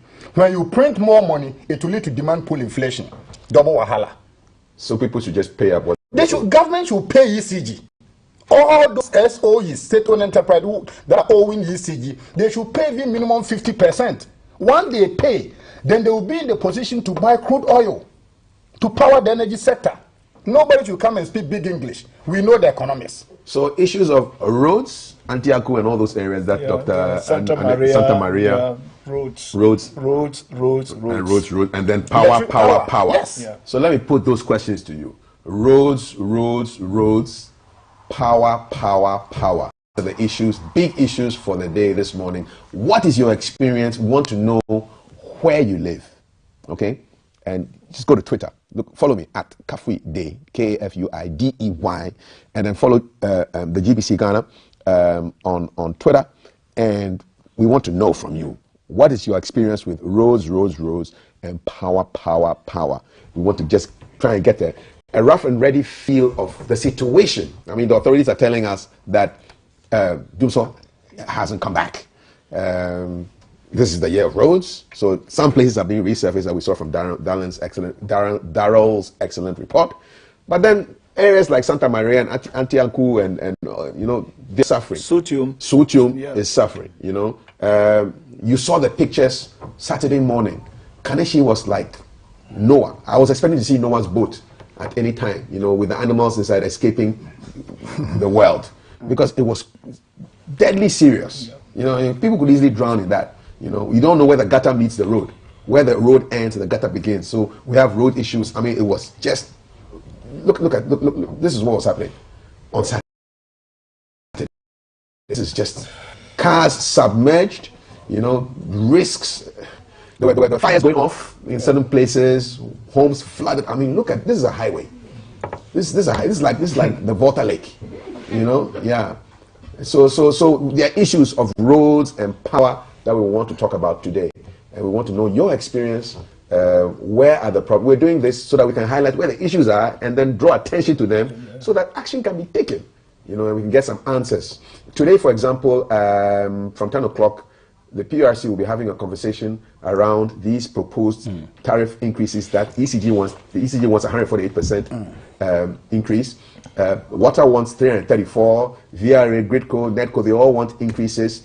And today is the turn of the public to ask questions and find out exactly why have they come up with these numbers? What's the justification? If some parts of Ghana are not getting power, but ECG is telling you that, okay, we need it to improve delivery, we need it to improve customer service. Bernard is saying, hey, there are liquidity issues. These are the issues that we can put to them today from 10 o'clock at the CD conference hall at the University of Ghana today. So it's critical. Power, roads. Those are the things we want to talk about this morning. Thanks, gentlemen. Let me just add something. You see, ECG, I think they have no business asking for any increment. They should look at their own the defects in their system. Let me tell you, I have a cousin in the United States of America. He has a house at Sprintex. Since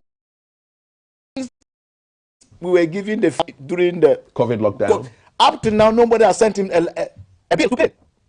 He's still enjoying the free power? He's not here. His children are there. But nobody has come with a bill. They said they should look within their system because the inefficiencies are just too much. And apart from that, look, I'm into corporate governance. Sometimes we deal with some of these organizations. Can you believe that? One MD, they change his furniture for 300,000. His presidential furniture. His chairs and tables. And they change it every 2 years. 300,000. Is it gold plated? And these are the people who are asking now the increases. Please, this is not the right time. They should go and do their homework well. They should correct the defects and the inefficiencies in their system. And then the extravagance, the salaries. How can you provide furniture for an MD or CEO at the cost 300,000 and they change it every 2 years? Wow. Please, at the point we will fall to mention certain organizations. So they should just do their homework well, correct the deficiencies and then inefficiencies in their system, and then they should. Please, let's keep it for the meantime. Thank you, sir. 055-556-1034. If you feel the same passion, or if you're wondering why Dr. Jinde is feeling so passionate, we'd love to hear from you. Okay, 055-556-1034. Let's go through the headlines. Daily Graphic: Nation spends $230 million.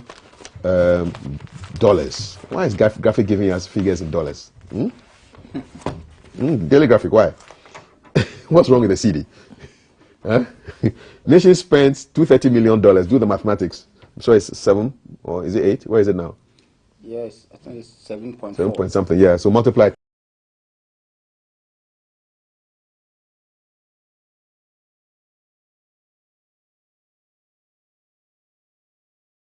To 230 by 7.4. He said 4 people die daily from trauma.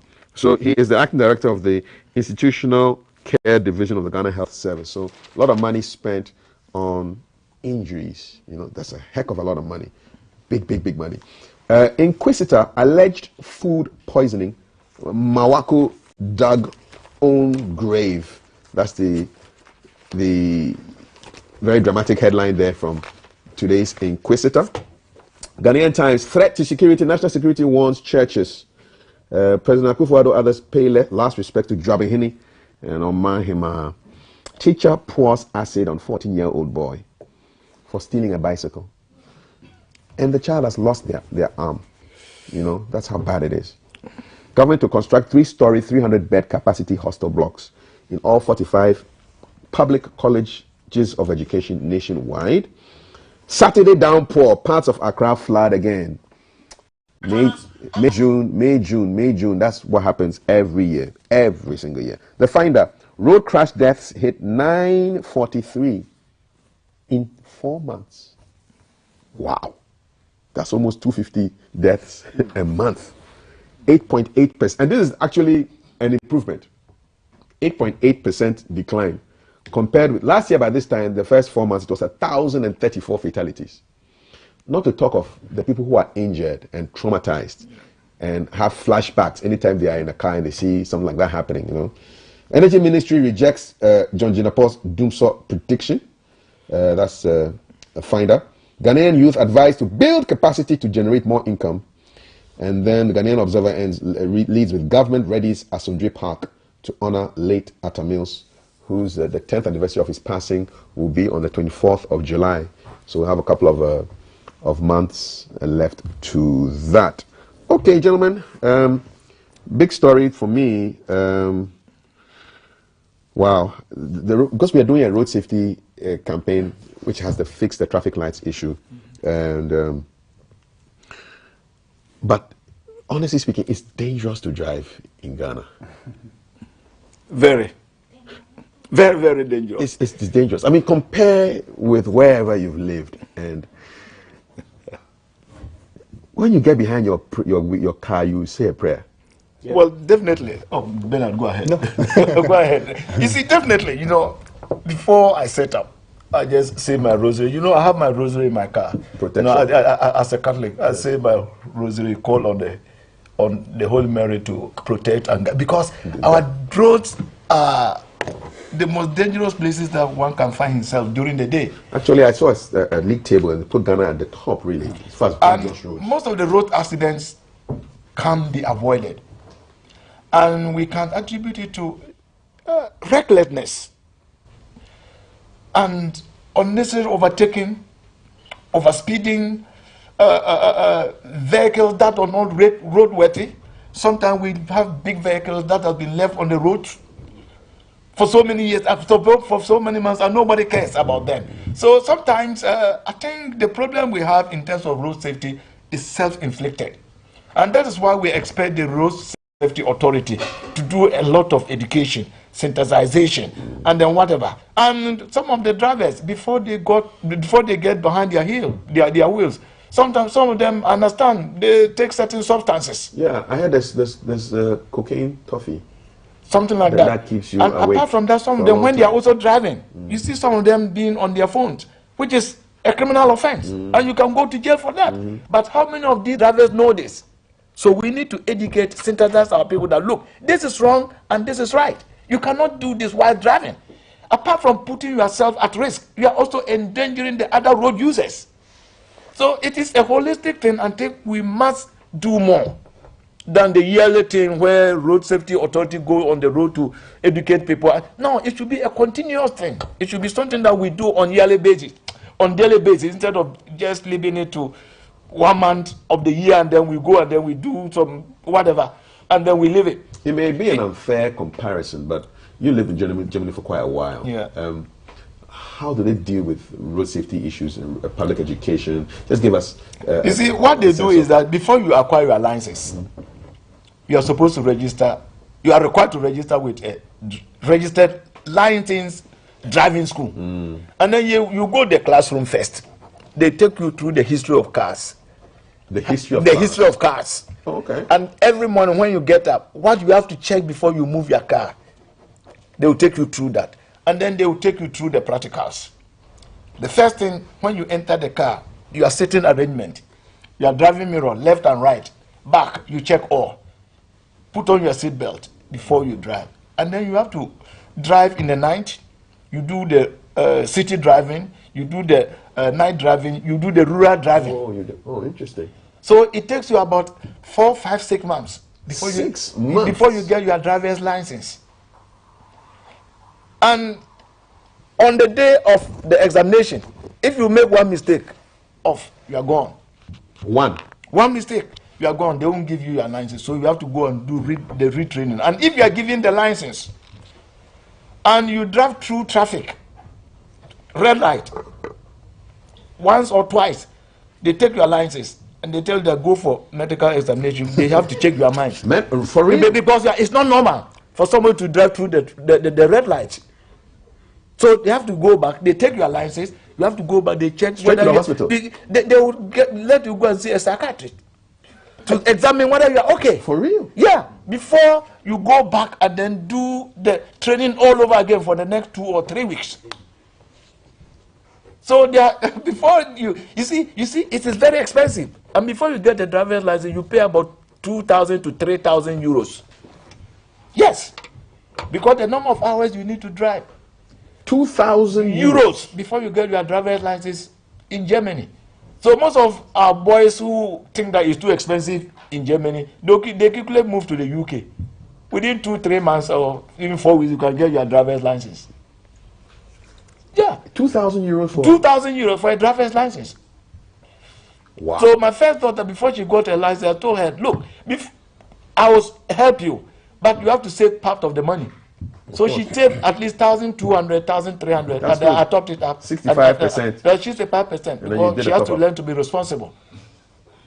Wow. Before she got her license. And if you mess up and your license is taken away from you, you see how you go to work. So it's quite stringent. You don't just give driver's license to anybody. When you have an infraction, what happens? Is there a system of points where they deduct points? There are points.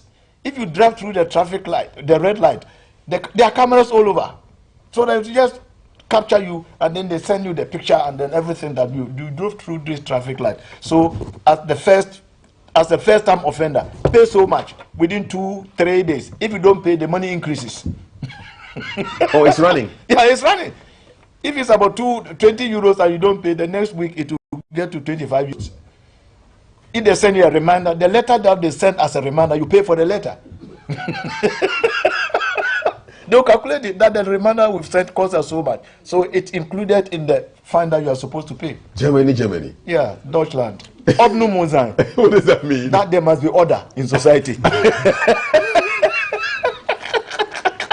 I mean, you just blown my mind, man. A 2,000 euro. Yeah, before you get your driver's license. Yeah, 2 of my daughters have done that, and I know what I'm talking about. They paid for part of it. They pay part of it.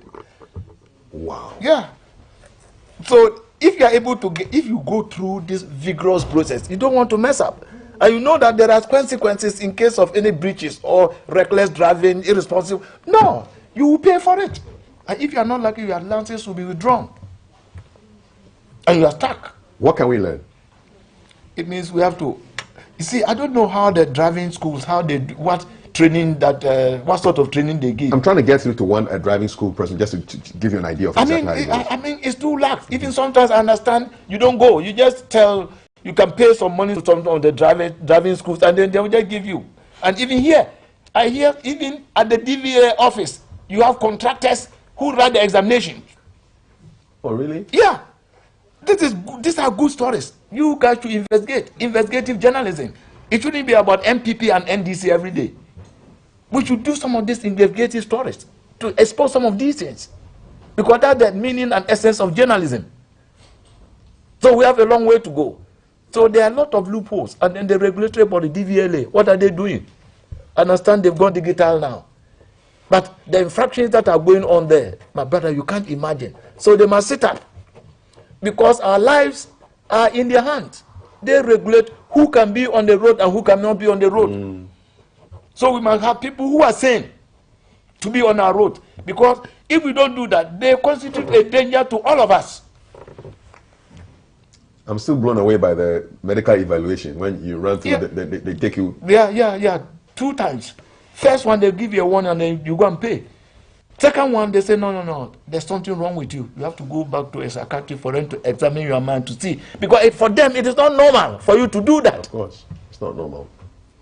I'm going to go to Bernard right now, but I just checked the exchange rate.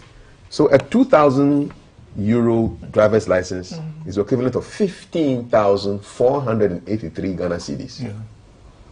That's like a plot of land. Yeah. 15,000. At Kaswa. Location is You're making my day, man. You're making my day too much. Brad, I mean, this road safety issues are no, Carl, you see, the amount involved is a guarantee for a future protective life. 50,000. Look, Carl, I have worked in the insurance industry before, and I'll share practical experience here. If you're looking at the carnage on the road, the key players here is the insurance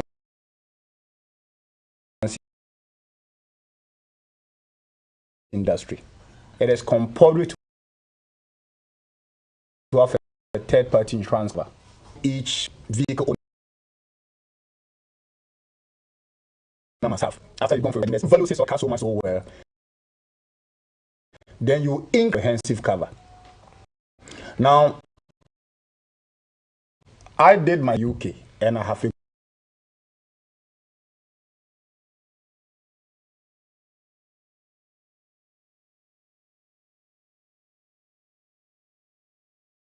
good understanding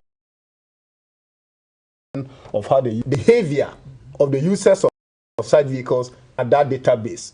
So when the year ends and you are in to renew your insurance cover, they feed into the motor insurance database and they say that, okay, this day, this time, you drove recklessly. So you are not going to do what you call NCD, no claim discount. If the year ends and you don't submit any claim, an insurance company compensates you to pay lower premium for the subsequent year by giving you NCD. Because you drove You had no claim. Yeah. If you behave appropriately and there was no claim, no accident, you pay nothing. If we want to reduce the carnage on the road, we need an integrated approach. One is DVLA. DVLA insurance industry must come together. And where will it land us? One, the premium that they are taking from clients, they should allocate a percentage for public education and enforcement. Because you see, the more motor claims people make, they negatively interfere the insurance industry. So if, for example, in the year 2021, overall, the insurance industry paid claim of 5 billion motor claims in 2021, and you can apportion, let's say, 5% of this claim payment to DVLA, to Road Safety Authority, for them to embark on vigorous public education, and it can consequentially reduce your claim payment by, let's say, 20%, it makes more economic sense. So my proposal is that, like we have the MID in UK, which is reducing motor claims, motor accident in UK, let us bring the same thing here. That in building up the risk premium people pay in Ghana, let us have a certain component for public education and enforcement so that we can have a special task force in the MTTD, Motor Traffic, whatever department of Ghana, and their sole mandates will be enforcement. Look, Ghana has more laws in Africa than any other country. If you read the case laws in Africa, Ghana tops from Ghana and South Africa. So the laws are there. The challenge we have is enforcement and how we can innovatively bring on board financing. Look, if you go blame Road Safety Authority too much, at times I don't blame them. The easiest way to give them sustainable funding to do what they have to do is a collaboration between DVLA, Road Safety Authority, and the insurance industry. And in the insurance industry, we are targeting those under the motor department because they have the science and data. They have the data to say that in the year 2021, we pay these whooping motor claims to our passengers, to our clients in the country. And that if we can have a statistical evaluation to say that if we can vote 10% of this amount of money into public education and enforcement, where will it land us? So let us bring the players to the table. And government can take this thing up. You bring DVLA, Road Safety Authority, insurance industry on a common table. How can they minimally increase their premium?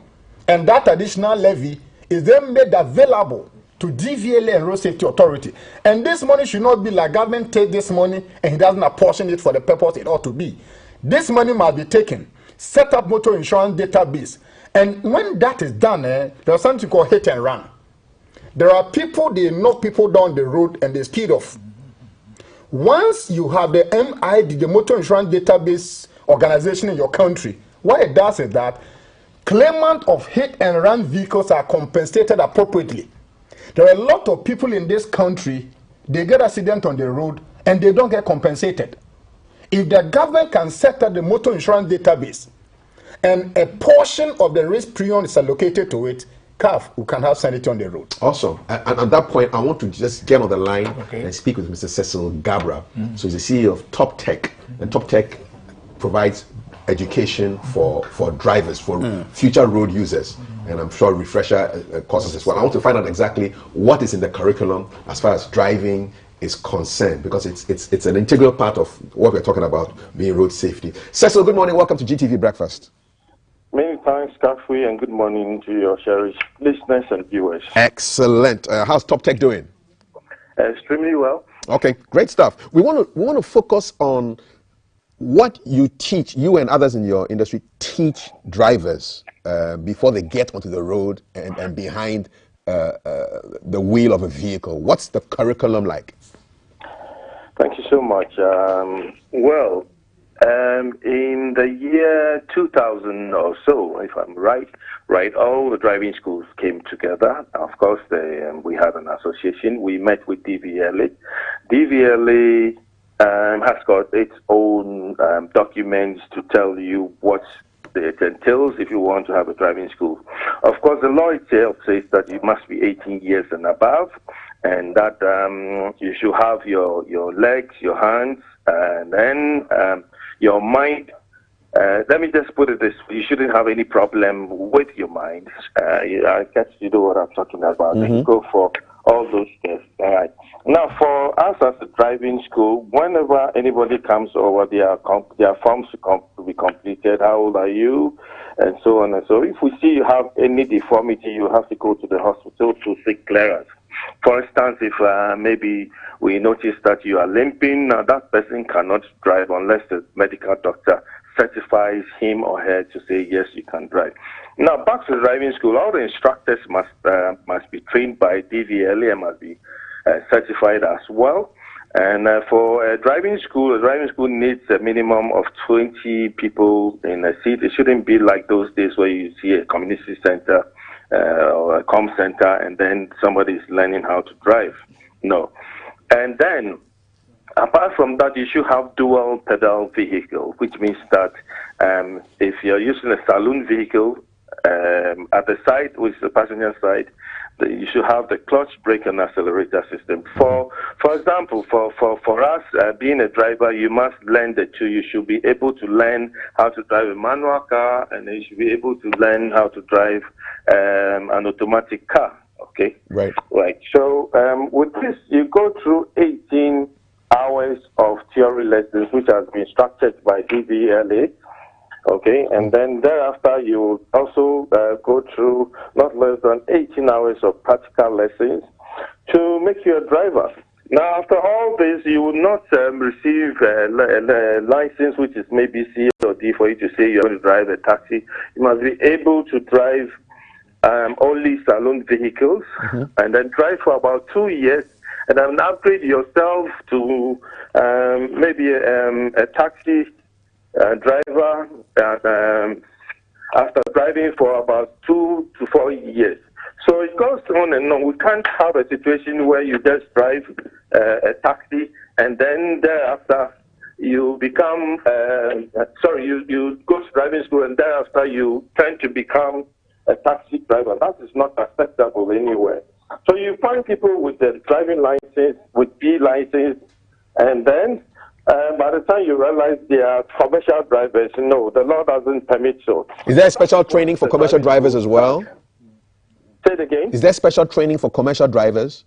Yes, there is. Okay, for it's not every driving school that can do it, but then for our outfit, we will train you to become a commercial driver after learning how to drive the ordinary car.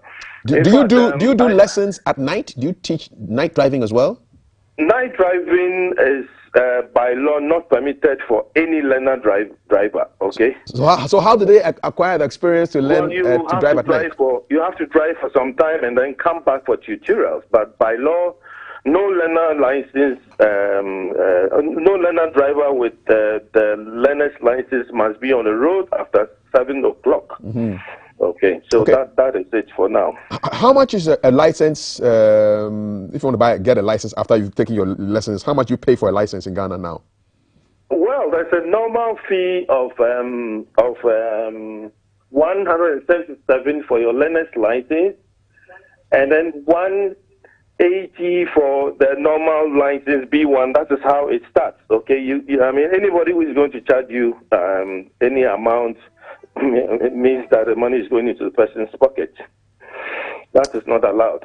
Okay. So this is the normal driving fee for all the driving schools. That, I mean, you have to go through the lessons and then take the learner's license. After that, then DVLA will also examine you to find out whether you're a very good driver, and then you pay that amount to DVLA office, not any official, but you pay at the office at the counter. Okay, my guests are in the studio, and I want to find out whether they have any questions to ask you, Dr. Anani Jinde and Bernard Odo-Techi.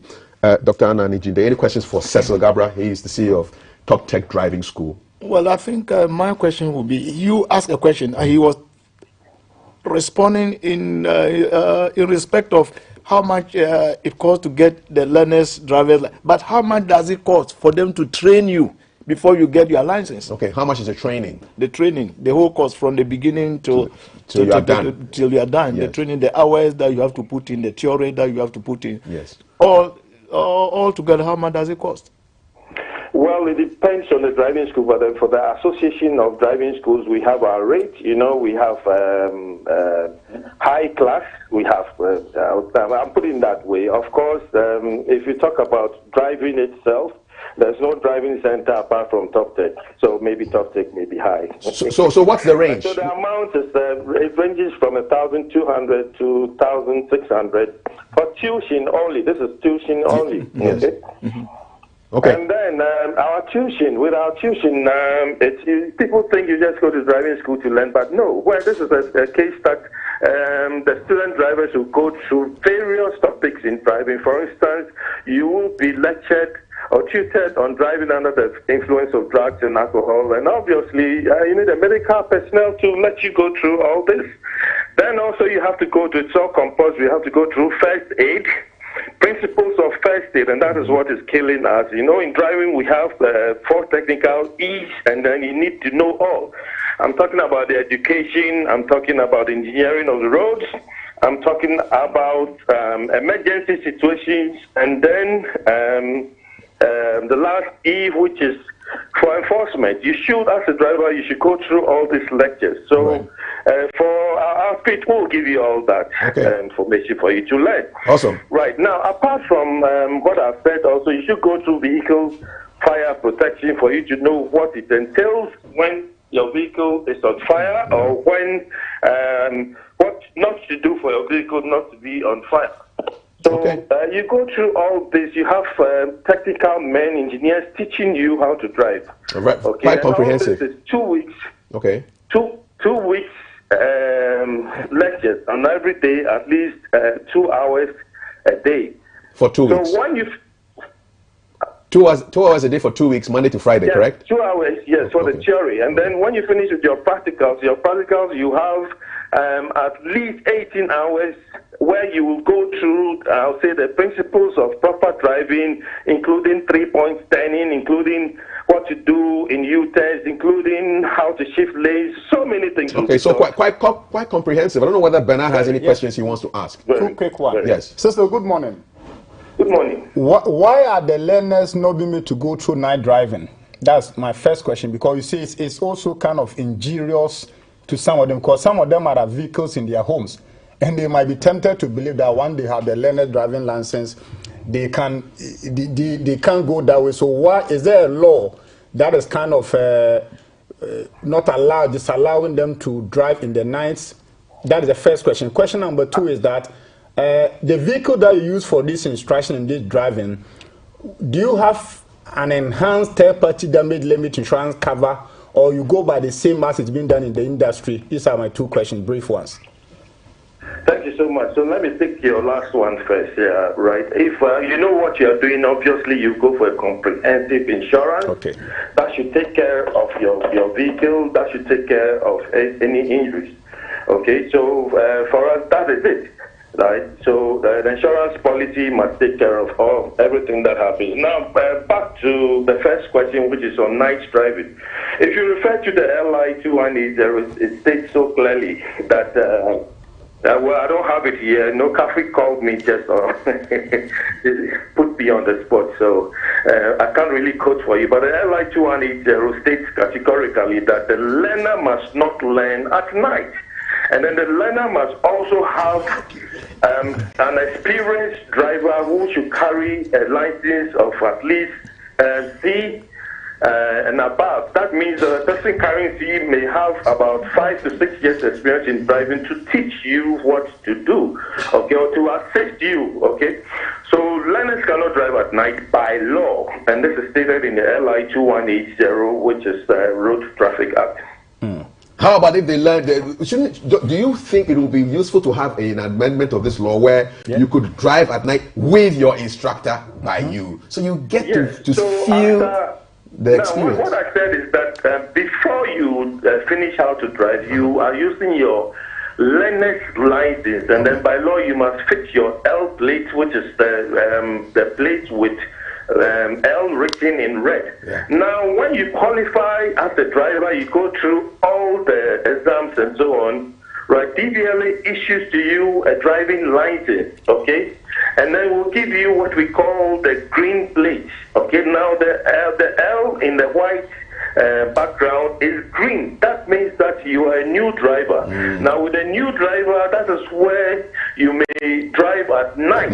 Okay. And even if you are driving, you will need the support of a qualified person who can teach you what to see. Because at night, your low beam must see up to 40 meters, and then your high beam must see up to 100 meters. I've done some education for all you guys. Okay, no, we're grateful. Before I let you go, thanks, by the way, for answering all the questions at such short notice.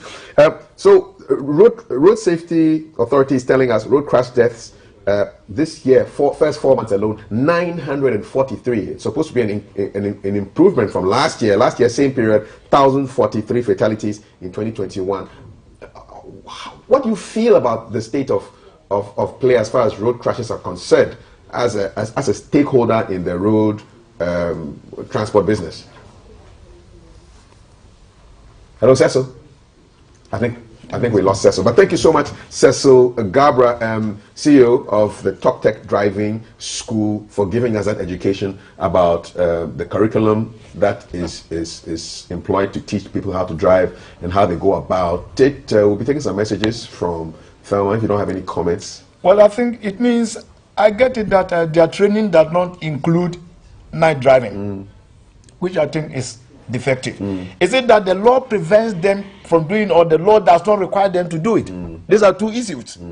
If the law forbids you from doing one thing, it's different from a situation where the law does not require you to do that.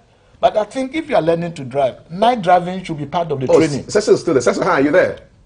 Yes, but this is by law. So if by law and a policeman has stopped you as an instructor and then as a learner driver, my brother, it's by law. So you cannot do it. It's our wish to do it, but then I mean we don't have the right to do it. So why do you have to break the law? Yeah.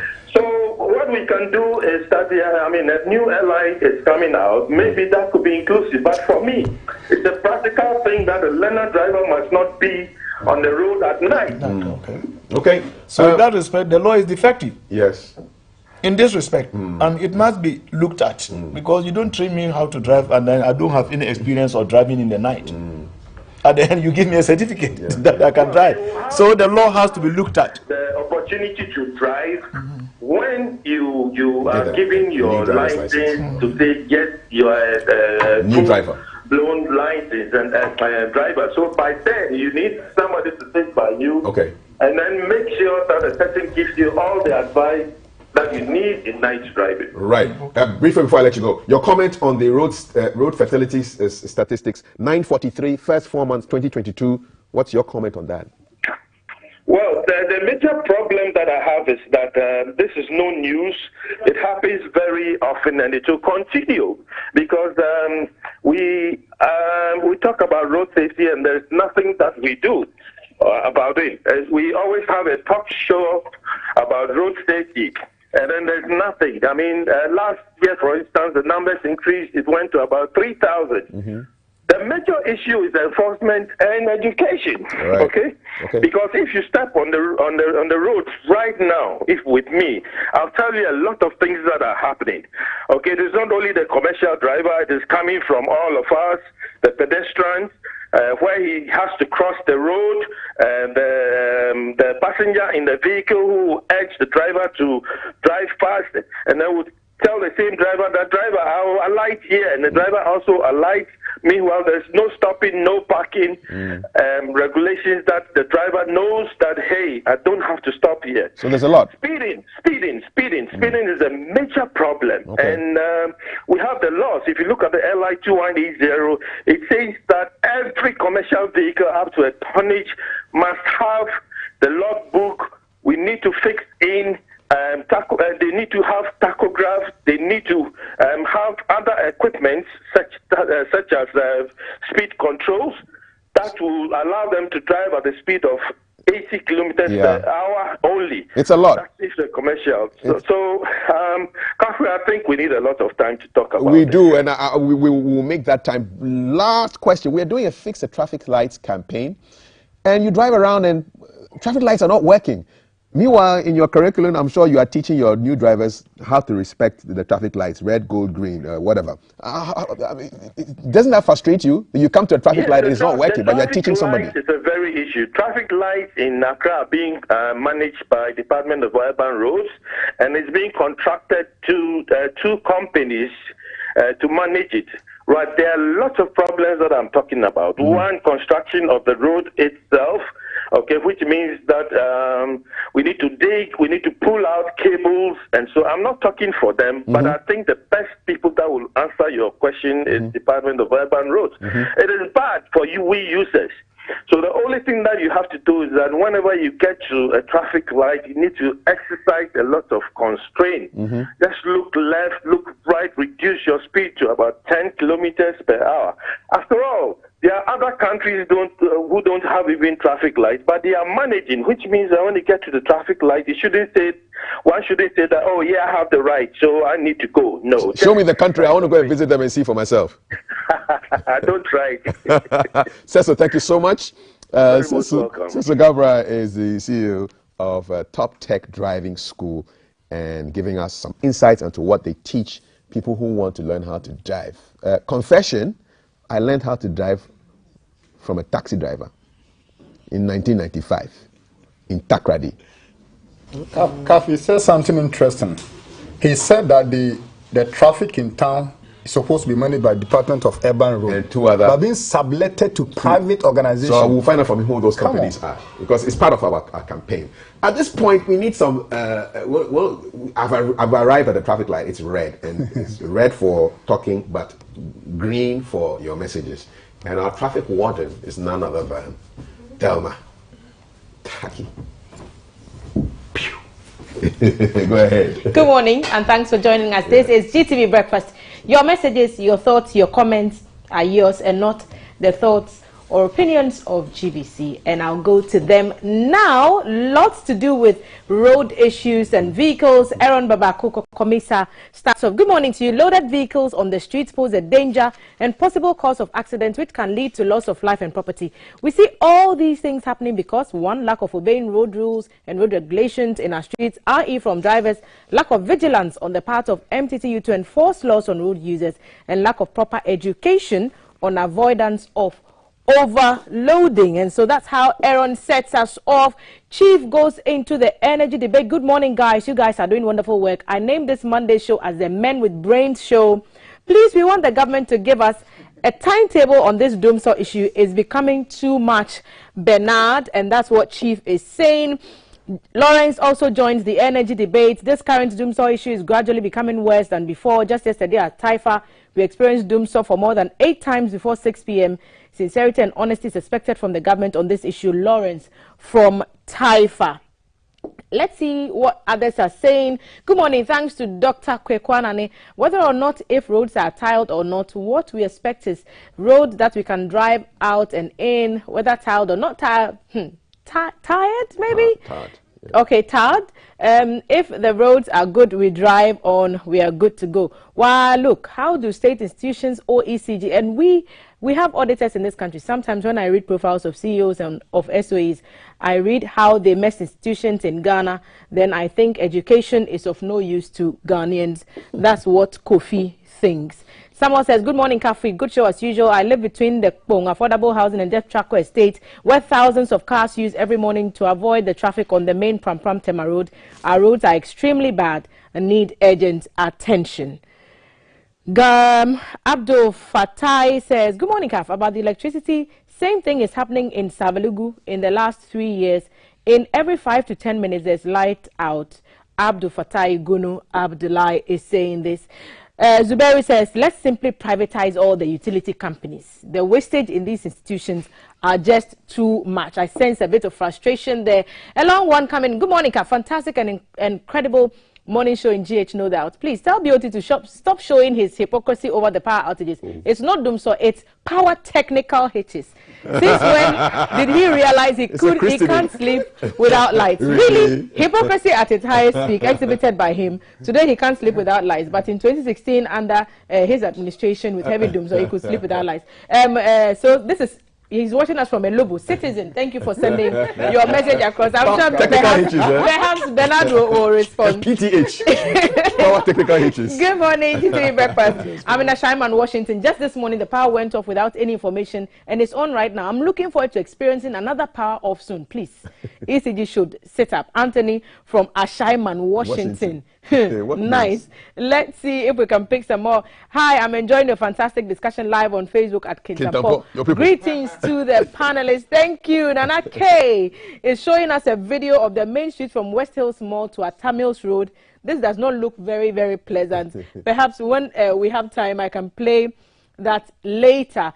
Hashtag GTV Breakfast. You should always use this hashtag. It's sad to be living under this type of leadership currently being experienced in this generation. God save us all. Let me scroll to the top and see if I can pick some newer messages.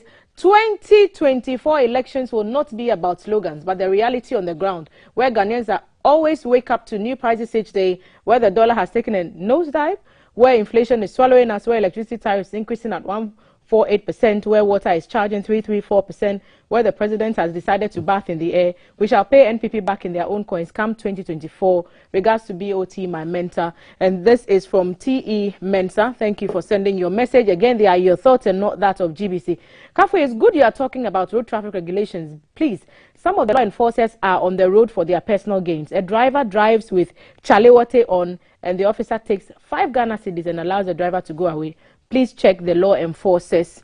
2, F1 Men's Gold. I feel the passion in Dr. Anani Jinde speaking.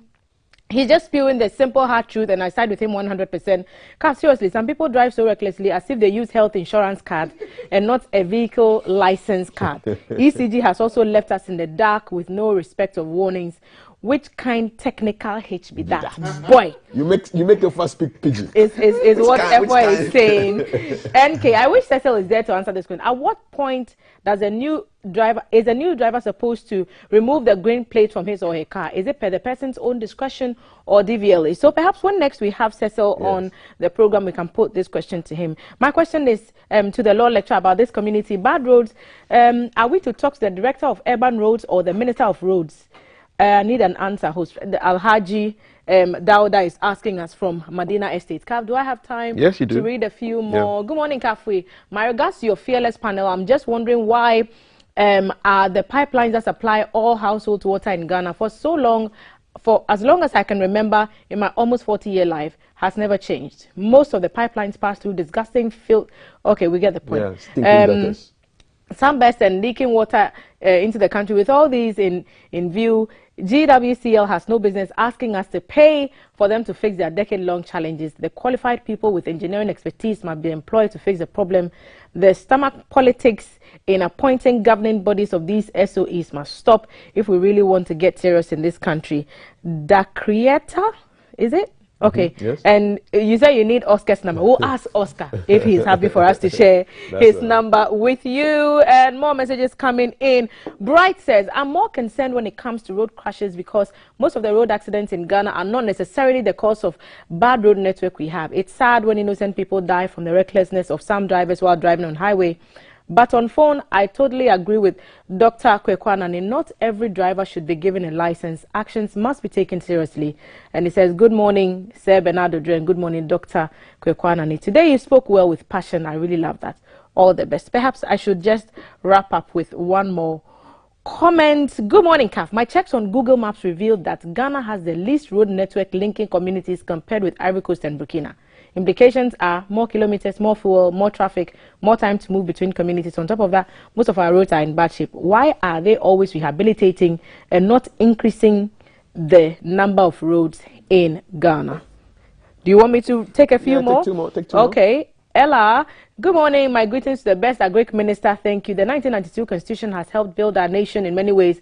But as we move forward, there are aspects that need to be reformed for a better Ghana. Let's consider this as a people so that we can move forward. God bless our motherland. Miss Ella is reaching us from Kwadaso constituency. Incidentally, we'll be having a conversation about the Constitution much later on in the show. And the NCC and the National Interest Movement will be sitting with us to answer some questions on what more we need to do 30 years after the coming into force of the 1992 Constitution.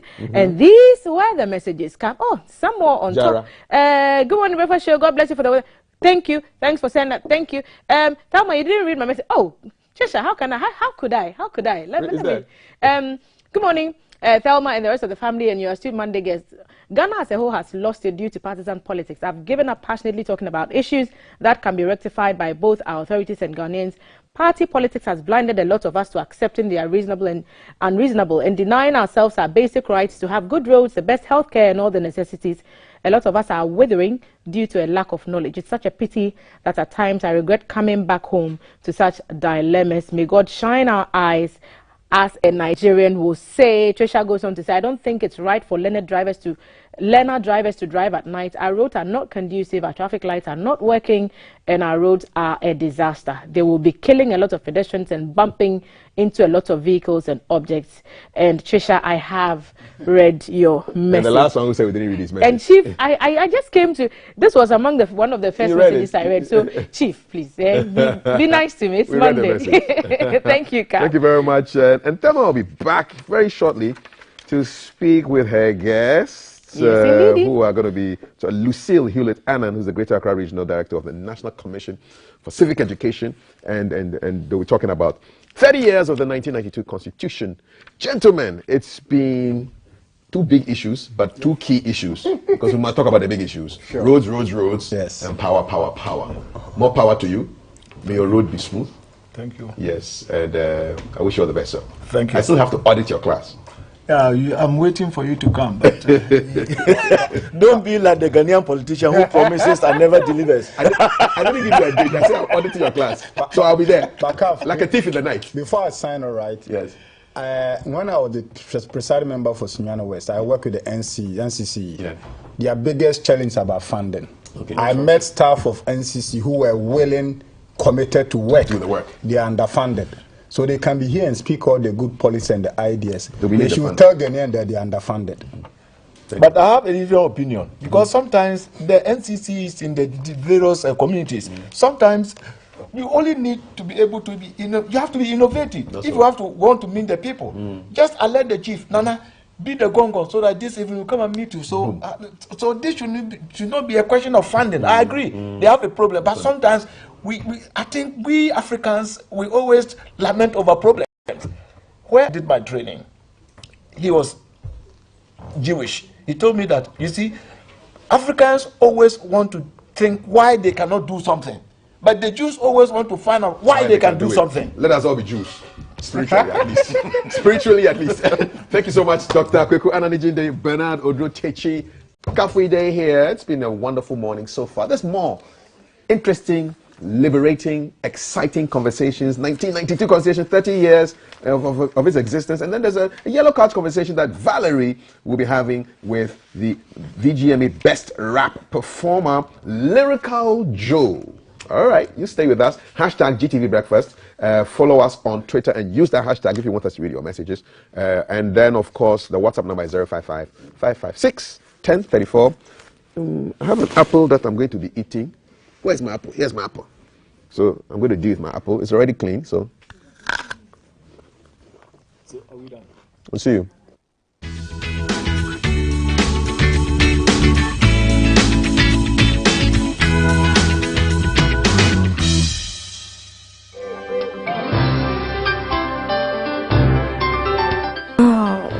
Today he has been extra sweet, and the way he looks at me. I have done everything by the book. It's on. Hey, but I have to get some condoms, Charlie.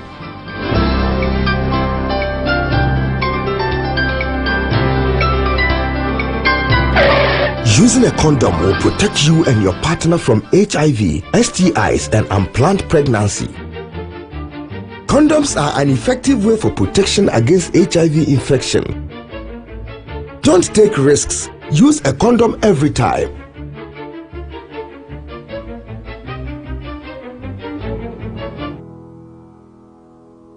Always come prepared. This advert is brought to you by the Ghana AIDS Commission and Ghana Health Service. Under the auspices of the Vice Chancellor, Professor Elvis Asare-Bediako, the School of Mines and Built Environment of the University of Energy and Natural Resources, Sunyani, Ghana, presents a two-day transformational dialogue on artisanal and small-scale mining under the theme Enhancing multi-stakeholder approaches towards addressing challenges with artisanal and small-scale mining and the institutional dynamics for sustainable practices in Ghana. This event will take place at the Shillings Executive Lodge, Sunyani, Ghana, from the 25th to the 26th of May 2022 at 9 a.m. each day. Special guest of honor is His Excellency, the Vice President of the Republic of Ghana, Alhaji Dr. Mahamadou Bawumia. Guest speaker, the Honorable Minister of Lands and Natural Resources, Samuel Jinapor. The keynote address will be given by the Honorable Minister of Education, Dr. Yao Educhim. This two-day event will bring together industry players, regulatory agencies, relevant ministries, and other primary stakeholders to brainstorm on the possible solutions towards the formalization and sustainable practices of the artisanal and small-scale mining industry. Sponsors: Minerals Commission Ghana, Minerals Development Fund, and the Ghana Chamber of Mines. Media partners: City TV and City FM, Ghana Broadcasting Corporation, Joy News, Adum TV, Joy FM, Asempa FM, Love FM, Inshira FM, Hits FM, My Joy Online, Greener FM, and UNET TV. For enquiries, call 0200-744-442, 0244-854-109, or 0243-926-206. UNET, Knowledge, Integrity, Impact.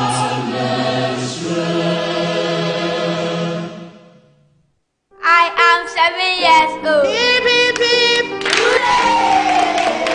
I am 4 years old. We are 12 years old. It's been 1 year since I started my antiretroviral treatment. You can live a long, productive life with antiretroviral treatment. With antiretroviral treatment, HIV-positive expectant mothers can have healthy HIV-negative babies. Go to the nearest health center, test and know your HIV status. If you are positive, ask about antiretroviral treatment and you will receive help. Antiretroviral treatment is your only option for a long and fulfilling life. This advert is brought to you by the Ghana AIDS Commission and Ghana Health Service.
has a checkered history, where we started with our Republican Constitution, and then military rule and other forms of rule came in between before we finally had the 1992 Constitution. We've had 3 successive constitutions already, but the 1992 Constitution has been the longest serving constitution. And so the Constitution Week was commemorated in 2001, and every year we celebrate the Constitution to remind Ghanaians about the existence of the 1992 Constitution and the reason why you should know what is in the Constitution. It is not enough knowing that it's a 1992 Constitution. If I ask you what is in the Constitution, you do not know. So if government is doing something that is unconstitutional, how would you check it? If your MP is doing something unconstitutional, how would you check it? If you know that your assembly member, before he goes to assembly meetings, he is supposed to collate views from you, the electorates, so that he will table it at assembly meetings. When he comes from assembly meetings, he's supposed to meet you, the electorates, and tell you what is going on in the assembly. But most of our assembly members don't do that. And because we do not know that they are supposed to do this, we do not question them. All we know is that the assembly member will come and organize, clean your gutter and clean your frontage and things.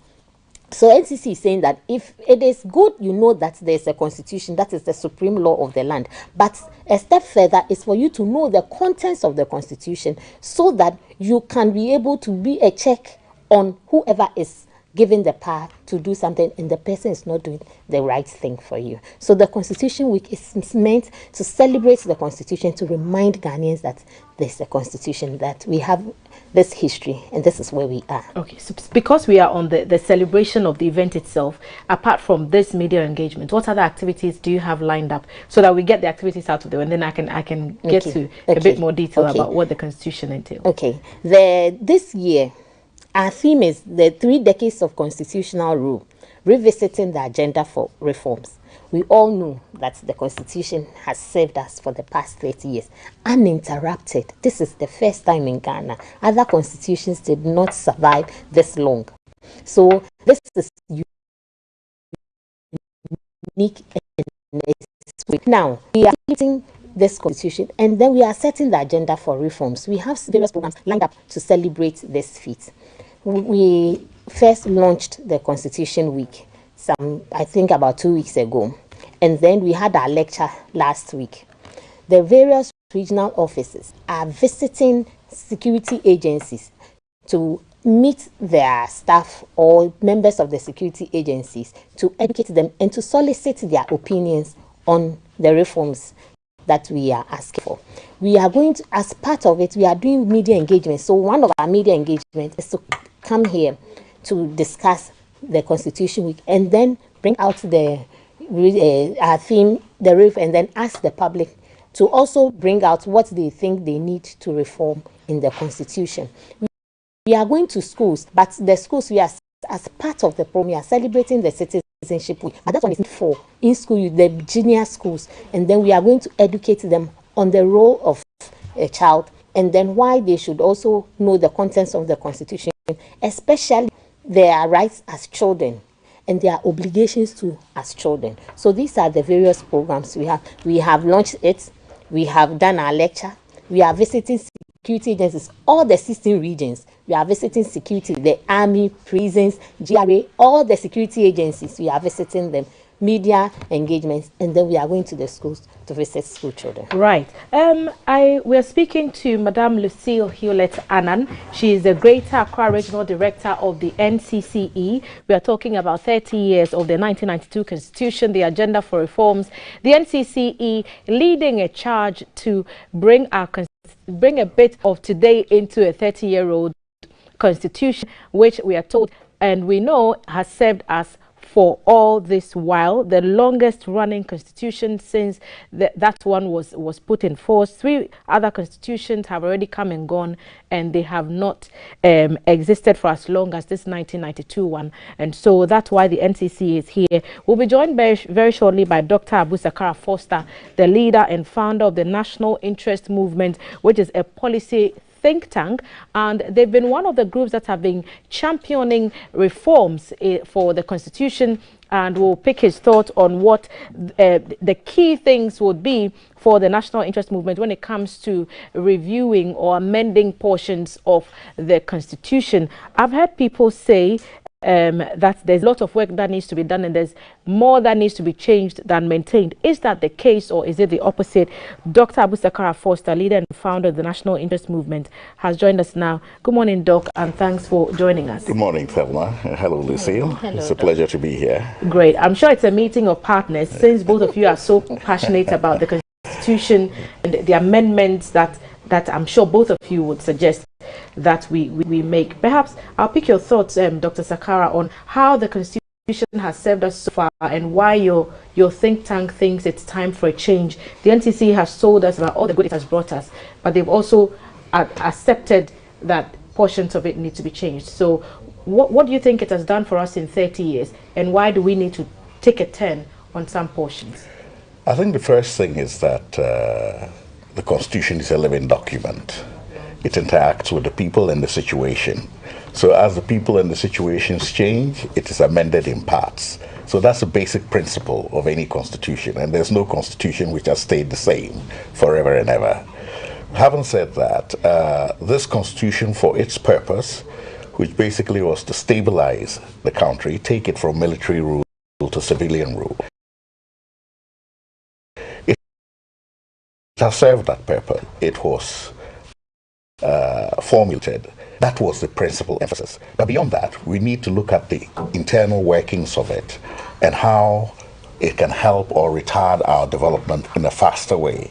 And this 30 years has given us the experience of not only how it can do that, but what are our own attitudes and our own proclivities to doing certain things, taking advantages when we have the opportunity to do so.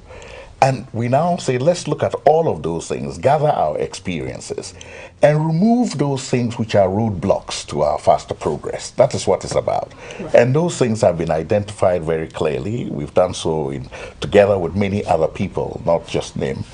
Many people have worked on this. You have the Star Ghana, of course, the consultative review report that was commissioned by President Mills, and the white paper that was done from that, people like Professor Tugbar and Jampo, and many other institutions that have worked on this. So now let's get to that point where we turn that into action. Ma'am, what's the agenda then that you want to propagate? When you talk about the agenda for reforms, where do we even start? It's a pages-long document. Yeah, thank you very much. We all remember that in 2010, Professor Tamils commissioned the CRC under Professor Fiajo to collate views on whether we should expunge some certain portions that we think are obsolete in our constitution, or we need a total overhaul. Now, the group went and then assisted by NCC. We went and then we collated views, and that formed the basis of the CRC report. Now, in 2011, the CRIC was committee, the Constitution Review Implementation Committee was formed. They were working.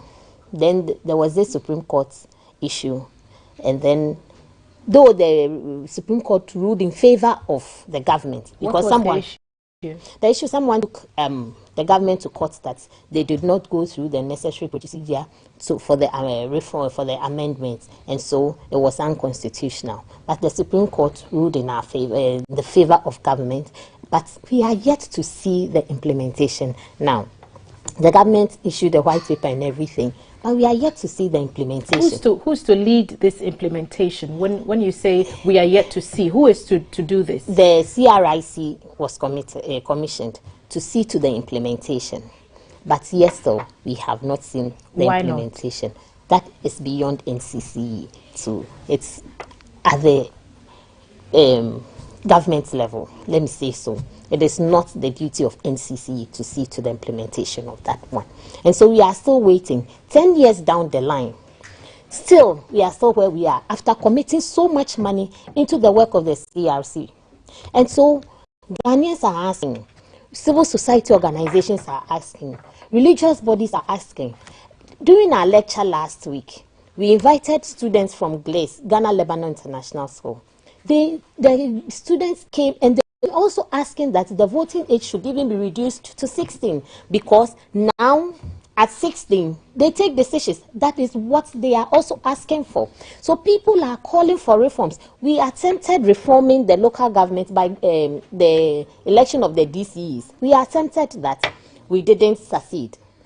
As in, if I say we, as in Ghanaians, we were not able to go further with that one. So people are asking for reforms. And NCCE, our mandate is the Constitution. The Constitution is our major tool that we use to work. So it is fair and proper that we lead and ask people's opinions. And then we are ready to work with whichever institution that is formed for us to look at the reforms that we need. Okay, so Madame Lucille has raised a number of issues. I mean, voting age to 16, election of DCEs and whatnot. Where really should we start? And what's the key thing that we need to, if we had the opportunity to change anything immediately, what should that first step be? I think the first thing is that looking at the report, it is very comprehensive, and it is now 10 years old. Pages. So other issues have come up. But when you consult with various bodies and people, you find that consistently, if you make a matrix, some key things keep coming up every single time. The first one is the imbalance of power between the arms of states. That's to say, the excessive powers of the executive. How can we correct this imbalance? How can we make sure that there's a proper balance and there is not a conflict of interest? That is a fundamental issue. It's not a partisan issue. It's just how we want our country to run better for everybody, whoever is there. So we need to look at that. The second issue is related to the independence of independent constitutional bodies. And this has to do with the first one as well, in terms of conflict of interest. But then you have to ensure that they have the powers to be independent in, one, how they are selected, and two, how their budgets are controlled. Because we can appoint you to do something, but control your budget in such a way that you can't do it. So these changes have to be made in the Constitution. Then we go down to the issue of the National Development Plan. Everybody has agreed that having continuous judgment debts and abandonment of projects is not the right thing to do. And everybody is guilty of it. So there's not one particular person you can point to, or one particular party. So how do we stop that? Taking our collective progress back. We ensure that we commit to a long-term national development plan, which is enshrined in the Constitution. That's not to say that it's going to tell you, put the windows, change these windows, no. But it has a broad path, and there are key mileposts in that broad path, which you have to follow, and you adjust your manifesto to that. You don't just come and throw everything away and do your own manifesto. Yeah, so we keep moving sideways. People who walk sideways cannot walk as far forward as people who move in a forward direction. So we have to change that. That's a fundamental issue. Now people will argue, no, I've come with my party, I have my mandate, but you can have your mandate within the context of what is a broadly agreed joint national development plan. If we go to those who we envy because they have made progress and we have not, they have done that. So why is it that you don't want to do that, but you want to make that kind of progress? So these are fundamental issues. They're not issues steeped in ideology. Gravity does not obey ideology. If you jump from a roof in New York, you break your leg. If you jump from a roof in Ghana, you break your leg. There are fundamental issues that apply in terms of progress that we want to make. Okay. I see that you want to make an addition. Yeah. A lot of institutions and people have made contributions as to why they want these reforms, and they have made varied contributions to it. Some are even asking that NDPC, National Development Planning Commission, even should we have a national planning agenda that everybody should follow this line? Some are even saying yes, some are even also saying no. They said people should have their manifesto, and that is what people, because we vote for people based on the manifesto that they present to us. So if we have one document that, Ghana, we should have 10 schools, we should have 20 houses, we should have this, everybody must know that line, and so then what is going to be competitive? Others are also saying, like Dr. Abu Sakara said, that yes, we should have a planning document like this, but whatever manifesto you are bringing should follow that one. These are ideas that people are sharing. Some are also asking, do we, with these reforms that we are asking for, should we start from ground zero, or should we start from the CRC report? Because the CRC report is quite voluminous. Should we start from there? But at least we have somewhere to start from. So these are the concerns. That's why we are asking people to bring their ideas on board so that we can push the agenda forward to get somewhere. And how are you ensuring that you are collating these ideas? I know that you're going to be having speaking engagements. You've met with schools. You're making visits to security agencies to seek their. But beyond that, how are we putting all that on paper? Because it will be a lot of talking. But we've seen from experience that even the document has not got us very far. So what's the talking going to do? Yes, at this point, all we have to do is talk. That is the only thing we can do now, to talk and push the agenda. We have civil society organizations also pushing the agenda, and we hope the president himself has also accepted that then the need for reforms. So all we are doing is collate all the information that we gather. So when we go to security agencies, even when we launched, we had our lecture last week, people brought on ideas. We have put them together. We are visiting all the security agencies in all the 16 countries. We are visiting other groups, and we are collating all these. Please, what we are doing is not a constitution review. We are just collating people's views on the need for reforms, and then we will present our report to Parliament, because we report to Parliament.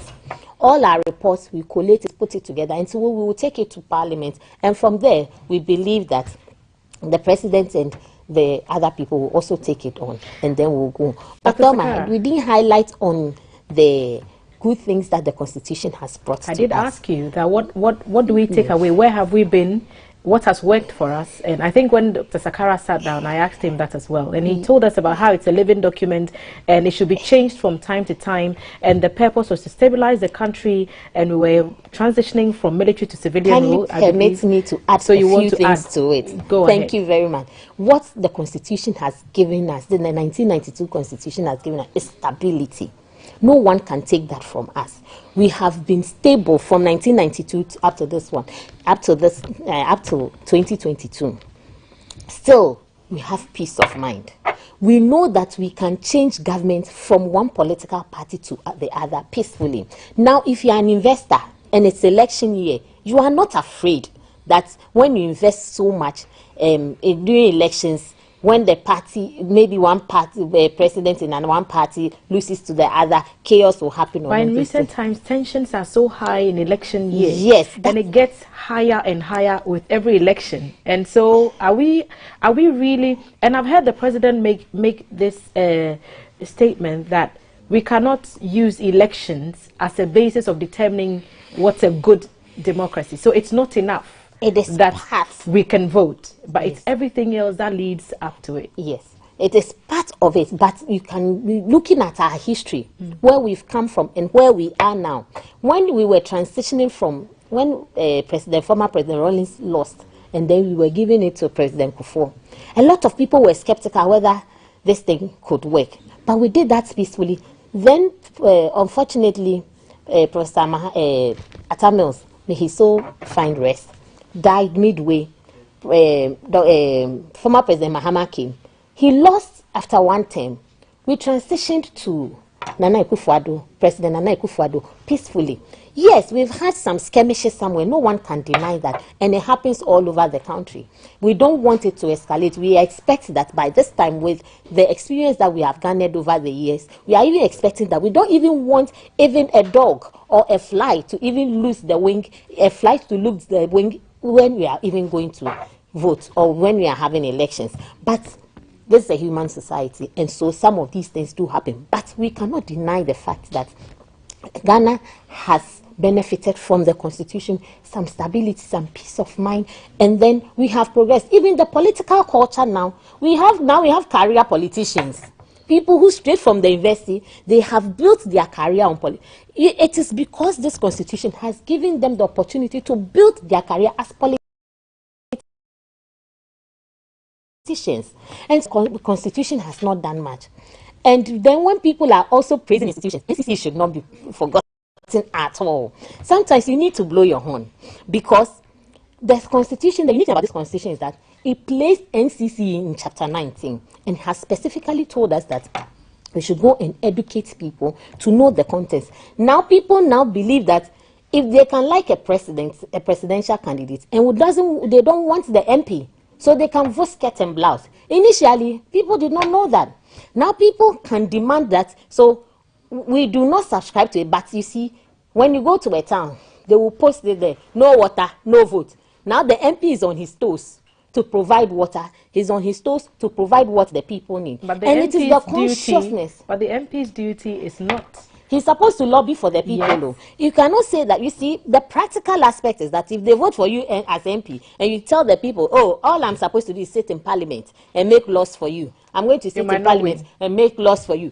If you tell them this, what is the but the ability to lobby for projects for them to better their lives? That's why they would vote for you. Right. Let me bring Dr. Sakara in here. The NCC is leading us on this conversation, saying 3 decades of uninterrupted constitutional rule, revisiting the agenda for reforms. It's like the suggestions that there are portions that need to be amended are a lot. And when you look at the report, almost 400 pages that the CRC submitted, people just then assume that perhaps throw the whole thing out, let's get a new one. Is that reasonable? No, basically because, you see, when you look at the things that need to be amended, they fall in about 7 broad categories. Those 7 broad categories, I enumerated some of them to you. I got to the point of the National Development Plan. Yep.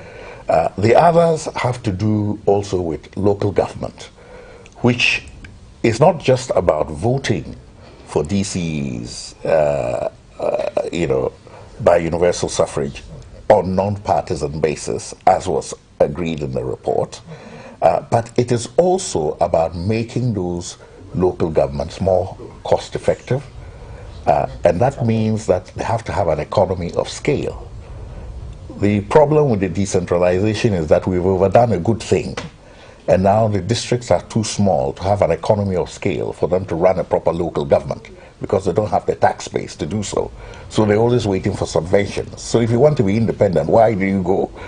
Why are you waiting for the common fund, perhaps? We need to relook at the architecture of local government and say, okay, maybe we need to go back to the regional level as the center of local government and increase the number to maybe say 30, and still elect the executive by universal suffrage on non-partisan basis.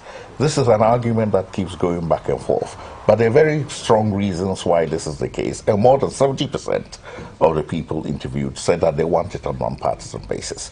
So some of these issues are not to be discussed anymore. What we need is action on them, and the action must emanate not only from the NCC, which is doing its job, but also from the people. Because why? The Constitution is vested in the people. It's not vested in the president. It's not vested in the political parties. It's not vested in NCCE. It's vested in the people. So you can imagine, if in every town, every single Ghanaian got up today and said, we want a referendum now, before the next election, we would have to have a referendum. Why? Because the Constitution is vested in the people.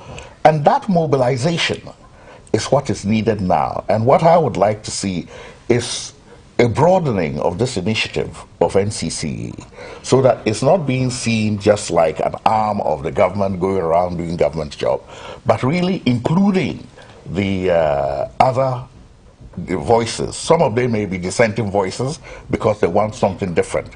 It's just wanting the same thing in a different way. But ultimately, what is important is that you have to make them part of the voices of the people so that we reach that crescendo where those in power have no option but to give us a referendum to change the constitution. How do we ensure that it's no longer the dance back and forth this time round? Because we've had these discussions every year since the CRC report came out over 10 years ago. So what extra push would we need to do now to make sure that we actualize these things that we've been saying consistently for those years? Part of it is what the NCC is doing, which is educating people. But beyond educating people, you have to have animation and mobilization. And that rests with the civil society organizations and people, various interest groups, who simply just feel that, look, enough talk, we want action. We know what is to be done, we know how it is to be done, now we want it done. And we want it done now. So that process means that you and I have to start collecting signatures from our neighbors. We have to take those signatures to our MP and tell him, look here, we have 18,000 signatures, 4,000 signatures in our constituency. If you don't talk about these reforms and we don't get it done by this period, don't come to us for voting for you in the election. So those are the things that people can express because it is their right. There are a whole list of things that people want, are you with me?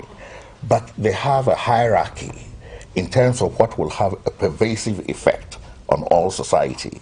So yes, maybe I have a water problem today, but giving me water is not going to, change the whole world.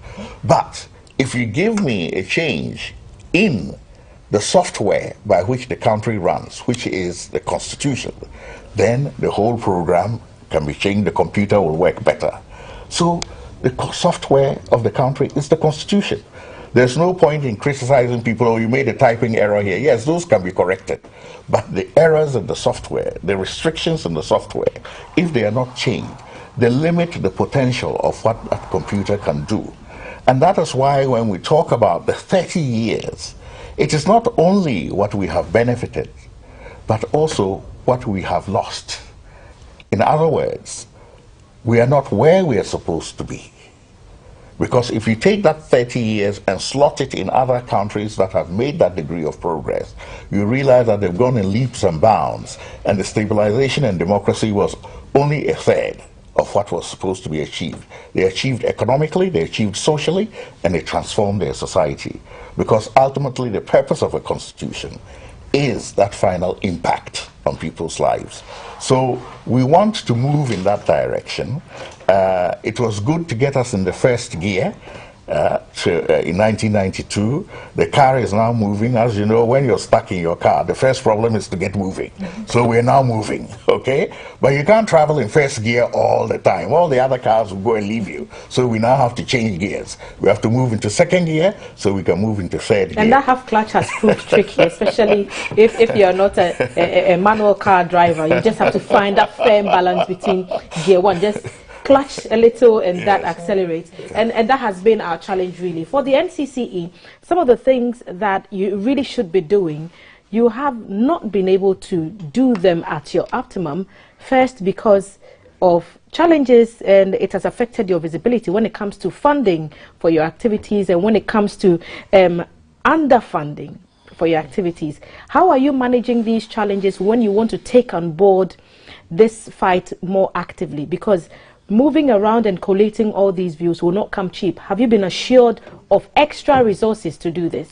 Okay, thank you. You know, we are an independent institution, and so we do not need government to approve our programs. In quotation, we do not need government. Whatever programs we do, government doesn't approve. Government, it's Parliament that approves our budgets. But whatever programs we put in place to do, government doesn't have a hand in it. So these reforms that we are putting, it is not government that told us that go and do this. It is not anybody. It is the institution itself. We have a commission that does that. So yes, we have challenges with that. When I get the opportunity to educate people, I don't really like talking about our challenges because we have challenges, yes, but I have this big platform to educate Ghanaians, and so I use the platform to do education other than complain about the budgetary challenges that we have. This year has been very challenging. As of now, our budget, first quarter budget, hasn't come. But we are still trying. We have EU support, but EU is now concentrating on border security at our borders. That's what EU is now concentrating on. But we are collaborating with other civil society organizations to help us. And so with the security agencies, for instance, we are not organizing them. We are going to the security agencies and telling them. So we've been to the army, Greater Accra, for instance, we've been to the army prisons and those things. And we've told them that we want to come to your people to collect their views on the reform. So organize them for us. You have a hall. We will come with our team, and then we will listen to your concerns, and then we'll put it in our report, and we'll take it. If we go to churches, for instance, it's on Sunday. If you go, they will not be able to give you all that time to be able to do that. So we'll go to the women fellowship group, the men's fellowship, the youth group when they are meeting. That is the cost-effective way we can do it for now.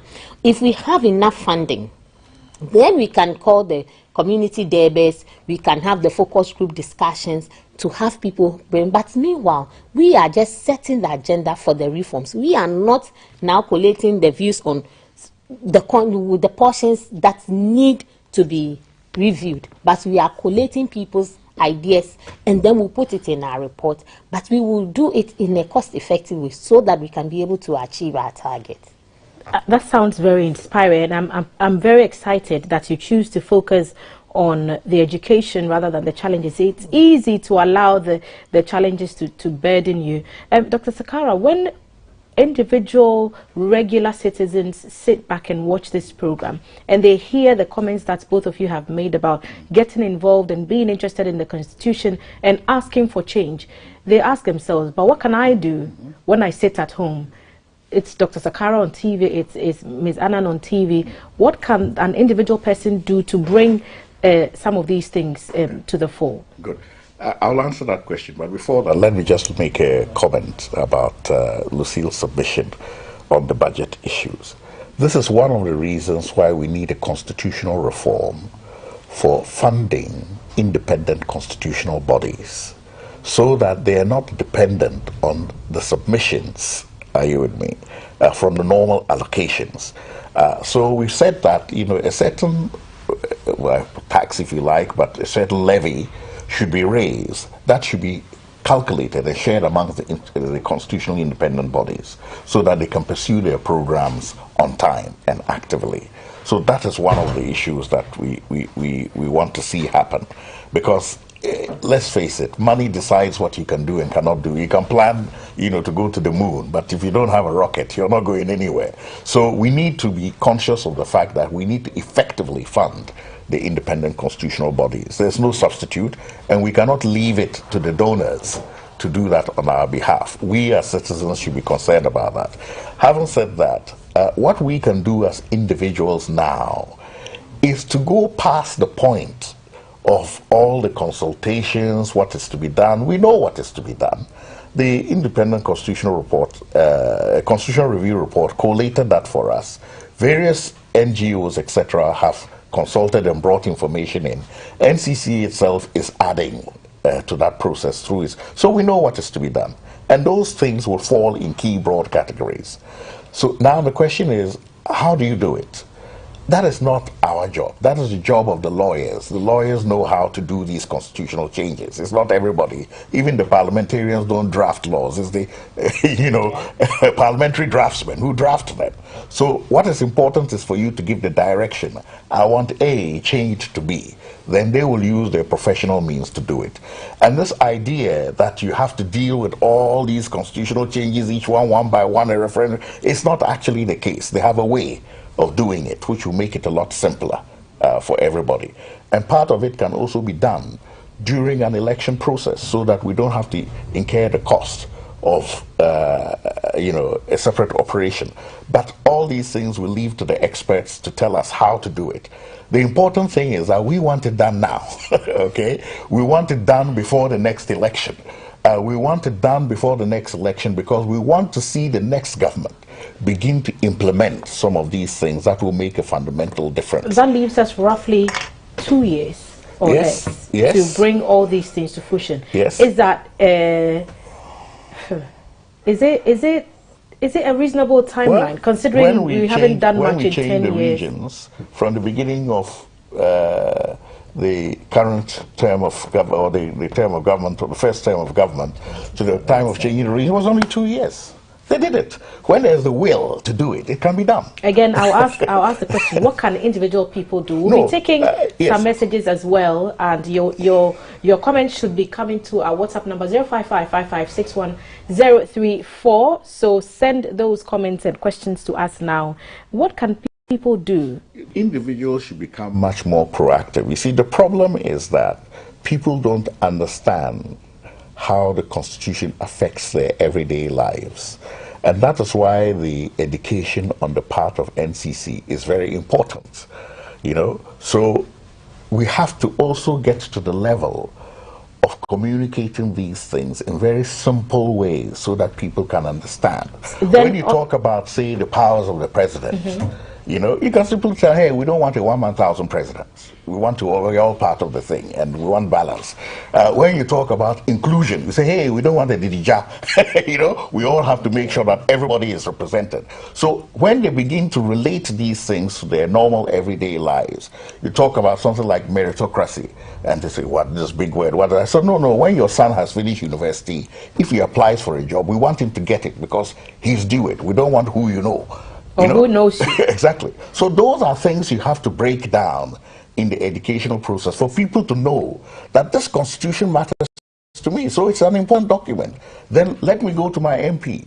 Let me become more active and collect the signatures. You see, nothing happens when you just talk. When you begin putting pen to paper and collecting signatures, imagine then the change begins. If we took, you know, 2 million, 3 million signatures and marched all the way to the Speaker and said, Mr. Speaker, you haven't talked about constitutional review the whole year.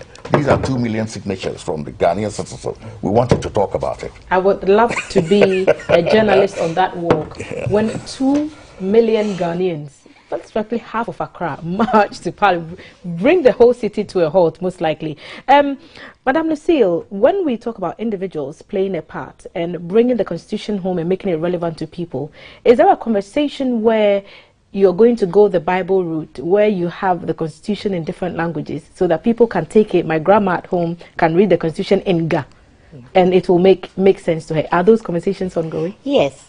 Some years ago, we had the abridged form of the Constitution, and we translated it into various languages. Come 2010, we had this review, and then we had to pause, because if the Constitution is going to be reviewed, why print the old one again in other languages? And so we had to pause. Since then, we've not been able to print it in other languages again, because which languages did you have them in? We had the Ga, we had the Ewe, we had the Tree. Where can we find these documents? Like I said, by 2010 we had stopped. We stopped printing because it was going to be printed. It was going to be reviewed. The expectation was that it will be, the Constitution review will finish its work, and we're going to have an amended Constitution. But we've not been able to do that for now.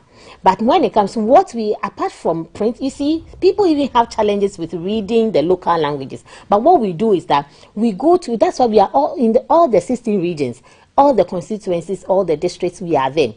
When we go, we use the predominant languages. So even in Obonu here, in GBC here, we come to Obonu, we use the Ga language to teach. Right now, some people are at Unique and other Akan stations using their Akan to teach. When you go to Tamale, the local languages there, that is what we use to teach. So as part of qualifications, if you apply to work in NCC, wherever you are being posted to, you must be able to speak the predominant local language there, because it's not everybody who understands the English.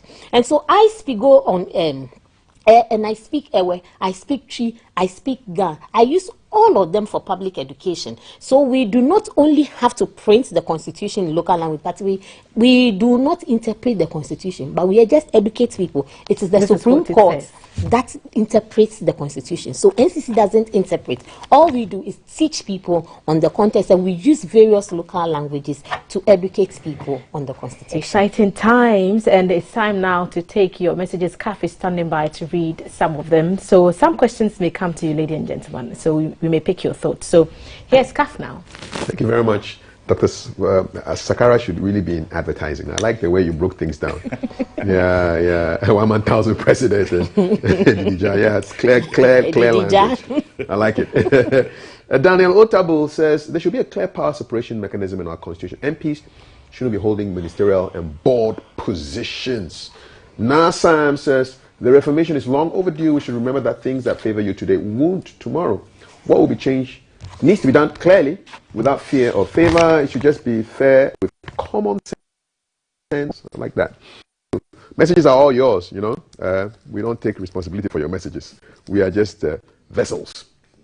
When we say that the Constitution is a living document, it does not necessarily mean that its text can be changed from time to time. It says Kwame from East Legon. It rather means that its interpretation at the Supreme Court, as and when situations demand, ought to be in line with the current developments and the prevailing whims and caprices of the population.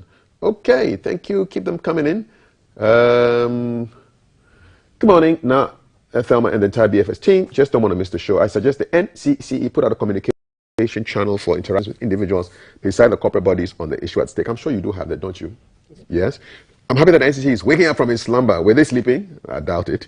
Please, my cherished BFS team, support them. We are supporting them. They are on our show, and you should support them too as well by spreading the message of civics and all the things that we need. This is the director of Dr. Sakara. He said, if you were president, what changes would you bring to the municipal assemblies? I don't know whether that falls in line with what you have to say, but you can answer that if you want. People still talking road safety. I'm surprised. I'm impressed by the submissions of both panels, and then with Dr. Sakara as well. And those are your messages coming in on 055-556-1034. More coming in on McJames from Takrady. And the fact is, most of us Ghanaians don't know the details of the Constitution, and it's a problem to most youth. Is it in audio, abridged? No, we don't have the audio. But now it is even on the internet, so you can download it onto your phone. And once you download it, you don't even need the internet. Once you download it, you can read it offline. Yes, but it is not in audio. Would audio help? It will help. It will help. Different languages. Yes, it will help. Yeah. It will help. Speaking to you. Yes. Yeah. Okay. All right. You are talking about cognitive dissonance, some psychological terms going on here. All right, so those are your messages right now on 055-556-1034. Keep them coming in. It's a conversation on the 1992 Constitution, 30 years. Thelma, over to you. Thank you, Kav. So let's begin to wrap this up. A question came directly to you, Dr. Sakara. It's asking what changes you would implement in district assemblies if you were president. Yeah. I think the first thing, as I mentioned earlier, is that you have to make them at least semi-autonomous.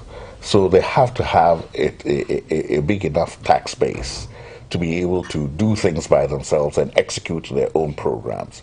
So the economy of scale I would look at immediately. But more to the point, they also have to be responsible leadership, or to be able to hold leadership accountable. And therefore, voting on non-partisan basis is something that we'll do immediately.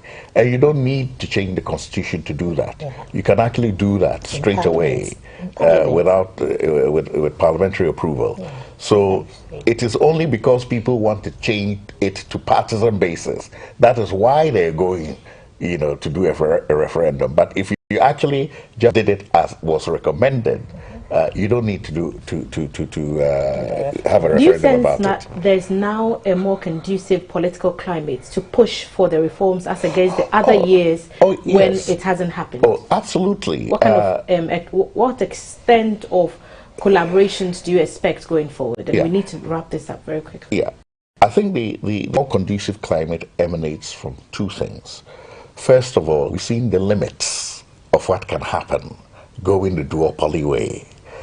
We've seen the limits of what can happen going the way we have done with manifestos and various habits that we've inculcated into our practices. So now we want to redress that. And that is people's reaction. We want to see a redressal of that. Also, people have looked around and said, hey, we're not supposed, we could have been further than we are. And that is the driving force. I think too often, we are content because we look at all the countries which are in dire straits and we think, oh, we are okay. But the actual fact of the matter is that Ghana, in terms of who we are, where we came from, where we're supposed to be, we're not supposed to be sitting here. This is not our sitting place. And we need to go further so that we can have the kind of society we want to have. And we'll continue to be that black shining star which shows the rest of Africa how they're supposed to be, not how they're not supposed to be. So it's very important that under this current circumstance, we respond to the next generation, because now you have the pre-independence generation, you have the independence generation, now you have the fourth Republican generation. And we have to bequeath to the fourth Republican generation a constitution that is more development-oriented, that can accelerate development, because their expectations are so much greater than our generation. We just wanted to be free of the military and do what we wanted to do. They have big dreams, and we need a constitution that will allow them to achieve those big dreams. There was another question, or another comment rather, on the constitution being a living document, and the person said the interpretation should be reflexive of current situations. Does it suggest? Well, I think there seems to be some error there. First of all, if you amend the constitution, you're changing the text. So I don't know what he means by you're not supposed to change the text. Of course, I think what he means to say is that the principles, basic principles, should be adhered to. But there's nothing wrong. There's provision in the constitution to amend it. And there's no constitution that has never been amended. So I don't really know what the person is talking about. All right. So the other batch of suggestions or comments from the page, I will channel to you, Madam Lucille. Someone asked, there should be a channel through which individuals and organizations can reach the NCC and contribute to some of these conversations. Okay. And you said those exist. What are they, and how can people access? Okay. One, we are in all the districts and municipalities in the country. So if you want to communicate with us, you can go to our district offices and submit whatever you want to submit. We are also present on all the social media handles. If you go to Twitter, all you have to do is start typing NCC, our handle will come. If you go to Facebook, if you go to all the social media handles, NCC is there. And then if you go to our website, you find information there, and then you can also put your comments there. We have 16 regional offices. We have our head office here. And so these are all avenues that you can send. You can even write. You do not have to be physically present. All you have to do is to write it, and then wherever you get to our office, you can just drop it there, and then we'll pick it up, and then we'll put it in our report for the reforms. Okay, and someone made the point about the lack of knowledge on the Constitution, and you've re-emphasized that knowledge. If somebody wants to get acquainted and say, you know what, because I've listened to Dr. Sakara and you, now I want to make an effort to get to know my Constitution better, where do they begin? The Constitution is for sale. It is not free. But once you have a smartphone, you can download it onto your phone and you read it offline. Once you have downloaded it, you do not need data again to access your Constitution. So mine is on my phone. So anytime I read it offline, so when I go somewhere that I don't have data, I'm not bothered. The Constitution is there. I can read it offline. And then you can purchase it. When you go through traffic, if you go to the filling stations, the Constitution is there. It used to be 10 cedis or so. I don't know the current price, but I don't think it's even more than 15 cedis if the price has been increased. It is not more than. And we have these small copies. Now it's not even yellow, some are in white. These small copies, pocket size. It is a full Constitution. We have the big one and we have the pocket size. Now we don't do the abridged anymore because of like I said, 2010, when we started, the abridged form was being done by only NCC. That had only the salient points. It wasn't the full Constitution, but it was just the abridged salient points of the Constitution that has been put together in a small booklet. But now we do not do that again because we were anticipating the CRC report to be fully implemented, and then we'll have an amended Constitution. Then we can do a new one. But now this thing the pocket size is being printed and it's still in circulation, but it is not for free. Last year, by the kind courtesy of some people, we had the opportunity to distribute a lot of the Constitution to people. Last year, our Citizenship Week, we gave a lot of Constitution. I even brought some to GBC for them to have put it in their newsrooms and other places. So we distributed a whole lot of constitutions last year. This year we've not been able to distribute it, but when we get it, we'll take it up. We put a lot of them in schools so that they will put it in the library. Of course, we could not give each student a copy, but we gave them a number so that they will put in their libraries for people to reference it. So when we go to churches and things, we also give them, we cannot give to every member of that congregation, but we give it to them so that they can put it in their library or wherever they keep their documents so that you can refer to it. Most importantly, the new generation, it's on their phone. You don't need to have this in your bag every time. Once it's on your phone, you can refer it to it. Now, even me, my church hymnal, I don't have a church, I don't take my church hymnal again. When I go to church and we have to sing, all I do is go to my phone. My hymnal is there. So if my hymnal is there, the constitution your bishop will come for you and then we can, for taking your phone to church.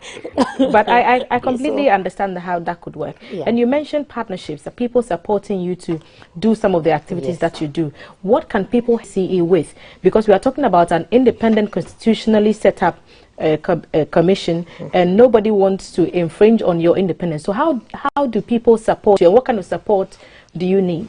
The first support I need is for people to put this apathy aside. When you call people now, they are asking you, are you going to give me transport? Are you going to feed me? Are you going to do this? Because, madam, I'm leaving my work the whole day.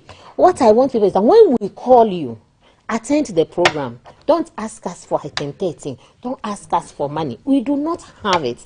So when we call people to come, when we are having a town hall meeting, don't tell me that you are the madam, I'm supposed to go for by day, and if I go for by day, they will give me 80 cedis. And you say I should leave that one and come and listen to this. And so when I come, you should be able to give me. That is the problem we have now. When you call people to come and talk about these issues, they don't want to come.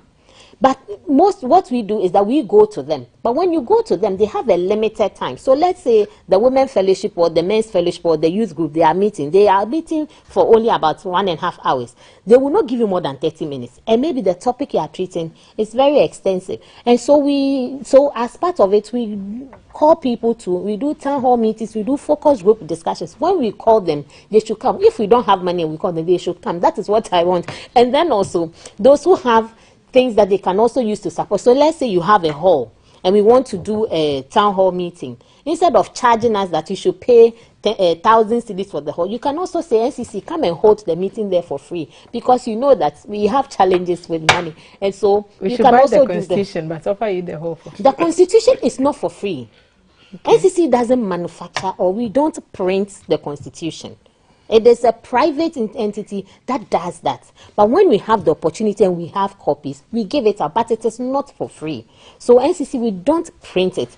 It is the abridged form that we print. And when we print that, we give that out for free. NCC, we do not make any money. We do not sell anything. We do not make any money. You do not come to NCC and you pay any money. And so whatever we get, it is thanks to the support of government, that is our parents, and then other donors and civil society organizations. So we team up with civil society organizations and then CDD and all the other civil society organizations. We team up with them and then we work together. Star Ghana, everybody, we all work together because we have the same agenda. Let's begin to wrap this up. Dr. Zakara, what's the next step for National Interest Movement? Well, as I indicated earlier on, for us, we want to bring this to the point of action.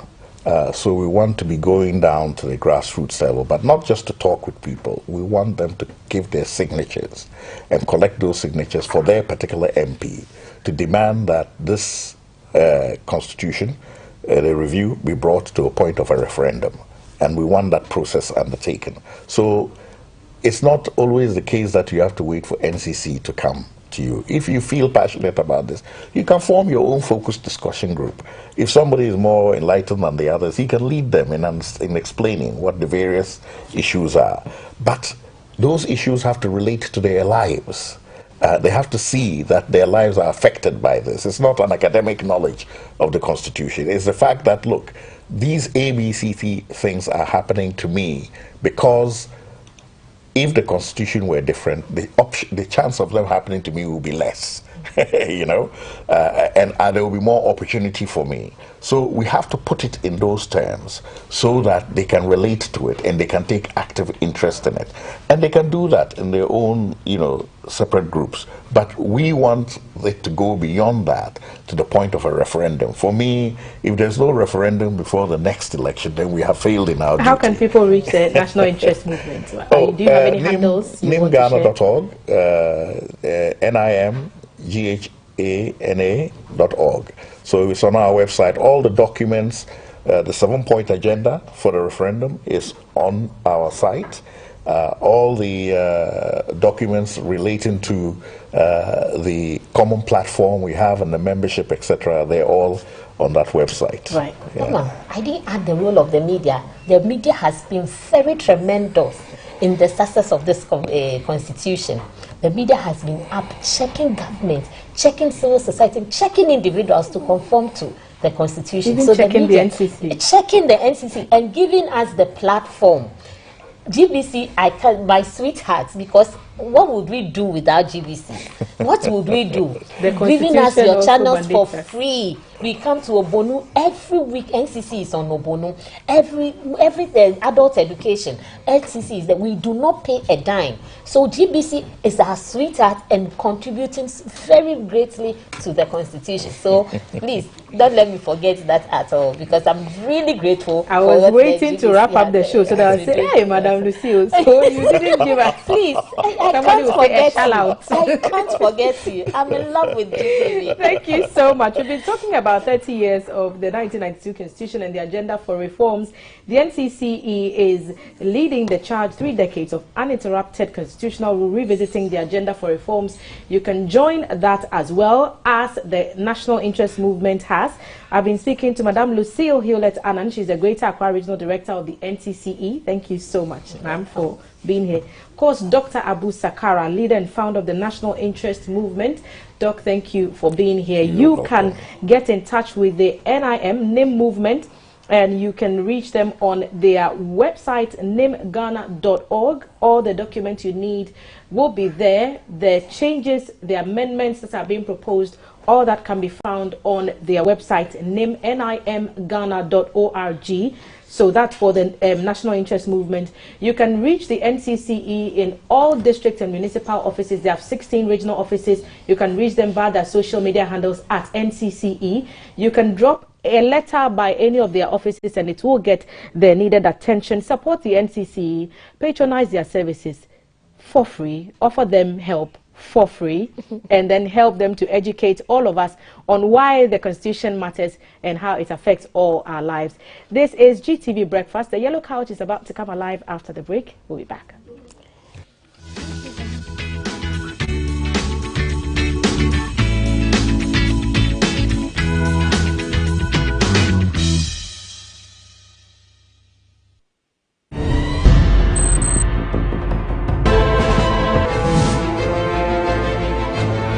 How may I be of service to you?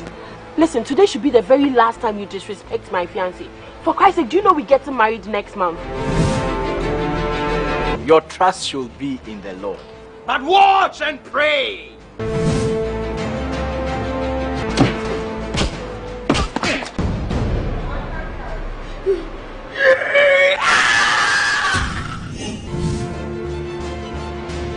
You know, me, when it comes to marketing, I'm very aggressive. You are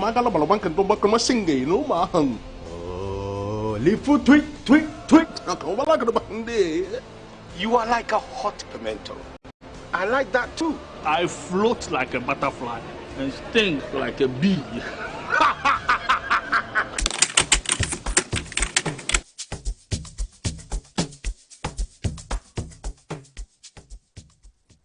Sun City. How low has the intellectual fallen?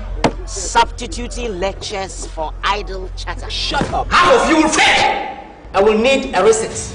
And a quarter will abandon the program midstream.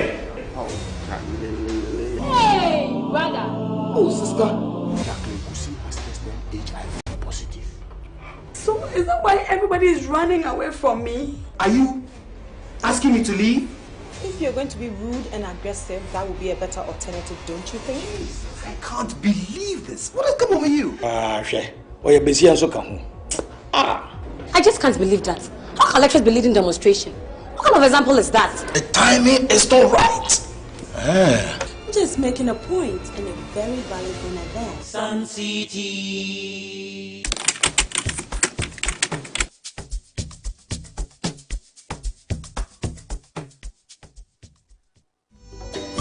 Asampayetia.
About you, you bring me healing.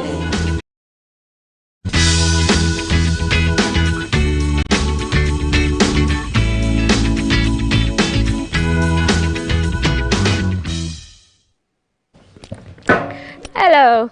Hello, family. Yes, yes. And guess what? On the yellow couch today, we have the whole gang. Alan is here. T is here.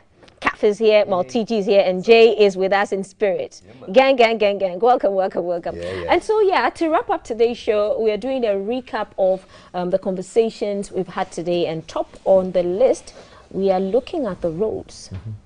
And Alan is here. Alan, you've done most of the reports when it comes to our roads in terms of keep an eye. You've been almost everywhere. What say you? Well, I think there's still some more room for improvement. But before we even come to look at whether there is or there isn't, you realize how in the past we'll call out authorities and say this needs fixing, you know, talk about the year of roads and where it extends to or where it doesn't extend to. We've done all of that in the past. But we've recently shifted a bit to looking at what has been done and the benefits that's brought to people who live around there. And so on Friday we were around Ridge, today we went to Cantonment, and not to let the cat out of the bag, tomorrow we're doing another road where we are speaking to residents who live on that road who will be able to tell us what it had been and what it currently is and the kind of benefits they derive from the either resurfacing, reconstructed or rehabilitated roads. Yeah. Well, Maltiji, let me bring you into the conversation. Wow. I mean, it's been raining back to back, back to back. One of the days you got caught in the rains. Not caught in the rains, there was flooding in your area and transport couldn't get to you. You experienced that and then you went on the road with Alan as well when it got to that bit. What say you? What are your thoughts? So when yesterday we won the FA Cup, I was really titi. You definitely have to drive. Really titi. You definitely have to. Felicity has predicted from Friday that there's a storm. I had to rope this in, guys. Really? That there's a storm moving from Benin and Nigeria. So I was like, God, don't let any part of Accra flood, which I will have to use the route to work. Because if it does, then GBC will have to just get me a helicopter to come to work. Because the last time it happened, the drivers couldn't access me. It was Alan who had to ply through the floods and come. And if you use the Kasoa... Not that I drove a 4x4. You know, if you use the Kasoa road... At least you drove. I would have needed a canoe. It may get to a point where we will need a canoe on that stretch. Because if you look at the videos that were coming out from that area, the road was cut off. So you're from Kasoa and you can't even get to Wager through to town. So it's either you go back home or where's the speedboat or a canoe? Who is thinking about that? So what like caused the floods in that particular stretch? Is it choked gutters? Was there like potholes, gaping potholes? What caused that? I think it's the shallow drains. The drains are not as big enough for the volume of water. And also building on waterways. Absolutely. I have heard people... The Wager area. Yes. I mean, just after the Wager sets of traffic lights, I mean, from West Hills Mall, from West Hills Mall, you have... as you approach Atala to your right, if you're coming from West Hills Mall, Atala is to your right.